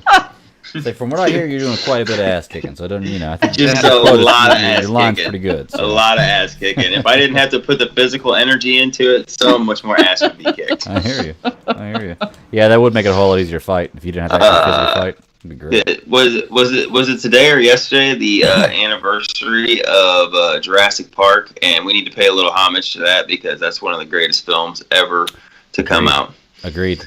Because Love that film. changed the game with like technology shit. You can still go back and watch that. And that first scene where Dr. Grant comes up into the park, and you look and you got those brachiosaurus or whatever the hell He they're comes called out of the coming in Jeep there. and you have the Yeah, same look like, on he your stands face that up he and does. Like Mhm. that is still one of the greatest scenes. It's in like you watch it and with the score going that I'm like what? Oh man, Mhm. like I what? agree. Totally agree. Great movie. And then, Little and then they PJ, ruined clap, it. little PJ. And then they ruined it by making more movies after that. Yeah. Hey, And they you know weren't all what? bad. They I weren't all love the bad. dinosaur movies. No, I love them. they I weren't all love bad. all of them. I will watch all of them. I will too. I mean, there Oh, are I there are have. some I'll definitely better watch than them, others, but yeah. I'll watch all of them. Yes. Yes. Yeah. That first one's the crown jewel. Oh, yeah. Of course. It's- Yeah. 100%.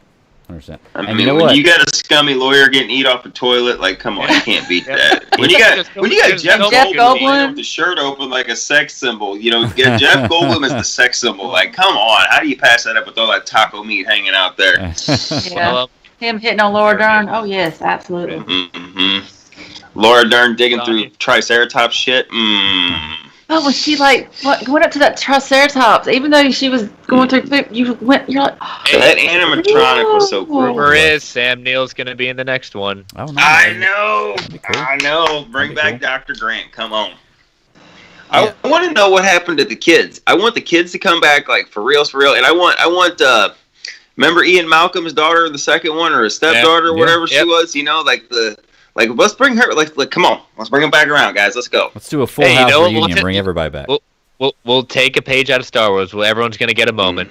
There you go. Well, let's get William H. Macy back, even though him and his wife screwed shit up, and get that other kid. Come on, let's get him back, even from number 3. Let's go. Let's bring them all back. Well, hey, real quick, if you like Jurassic Park, I know for a fact that Katie is going to be covering Jurassic Park on Slice of Film, which comes out every other Thursday on the Geek Ultimate Alliance podcast network. So check it out. Right, because And it's what and kind how of would you weekly? know that? It's what It is kind of weekly? The sexiest kind of weekly. That's The right. sexiest kind of weekly. That's Bi-weekly. right. I love it. I love it. Oh, wow.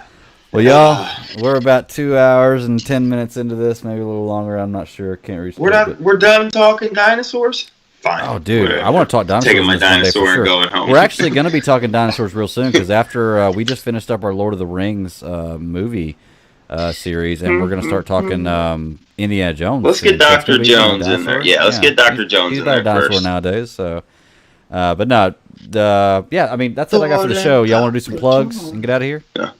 Cool. Sure. All right. Well, I'll talk about the next couple weeks. Next week we're doing a. Hey, we're doing Kingdom of the Crystal Skull too. All right, if we're doing it, we're going all in. We got to Come do all on. in. Yeah, Come we are. on. Yeah. Come All on. right. Look, we're doing Doom Patrol Season 1 review next week. And then, of course, news and whatever else comes out that we come up with between now and the week. But that's going to be a main focus of next week. The week after that, we're going to cover the first 3 episodes of Doom Patrol.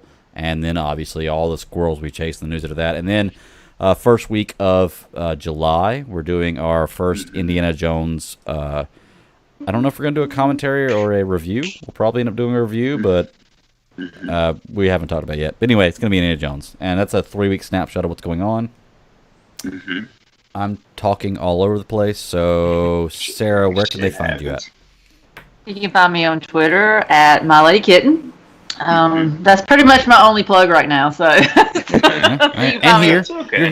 you're here. And you can Yeah. you can find it here. That's yeah, right. the That's Super right. Civil Servants podcast. That's right. Mm-hmm. That's right. That's Um, right. SCS, you can as the kids say in the streets. That's right. I'm just excited I can say it and not get tongue-tied.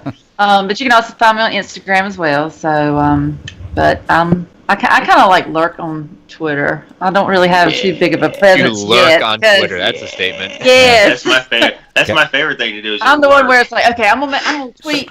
She didn't say creep. She said lurk. So it's a little Yeah, different. well, She said I creep mean- on Twitter. So I observe. I walk a How fine about line, that? Greg. I walk a observe. fine line. Okay. that's right. I observe. Nathan, where can they find you at, man? You can occasionally find me on Twitter at WobblyBoots85 and on this show handle every now and then if I remember to log into it and check it, which is SCS Pod 1 or Podcast Pod 1 or Podcast 1. At SCS Podcast 1. Help me, I'm drowning. You're good. Okay, thanks. I needed that life rap there. Oh, dude, they can also find you on the on Katie's Star Wars. I don't Star have Wars to one. log in for that. I ain't You got don't time have. for that Well, I shit. know, but She's- what I'm saying is she's been doing They that. can But hear oh you yeah, on well, that. you can find me on Star Wars Alliance. Yes, There because you go. Katie is gracious enough to work with my recording schedule. It just works out. We both have a time when we can do it, and it works perfectly. And I am glad to be a part of the network still. And even if you only get to hear my voice on, the sexiest of weeklies, at least it's better than nothing. Twice a month is better than, no times a month, That's right. okay? And when other than this show. Chris, man, where can they find you at, buddy?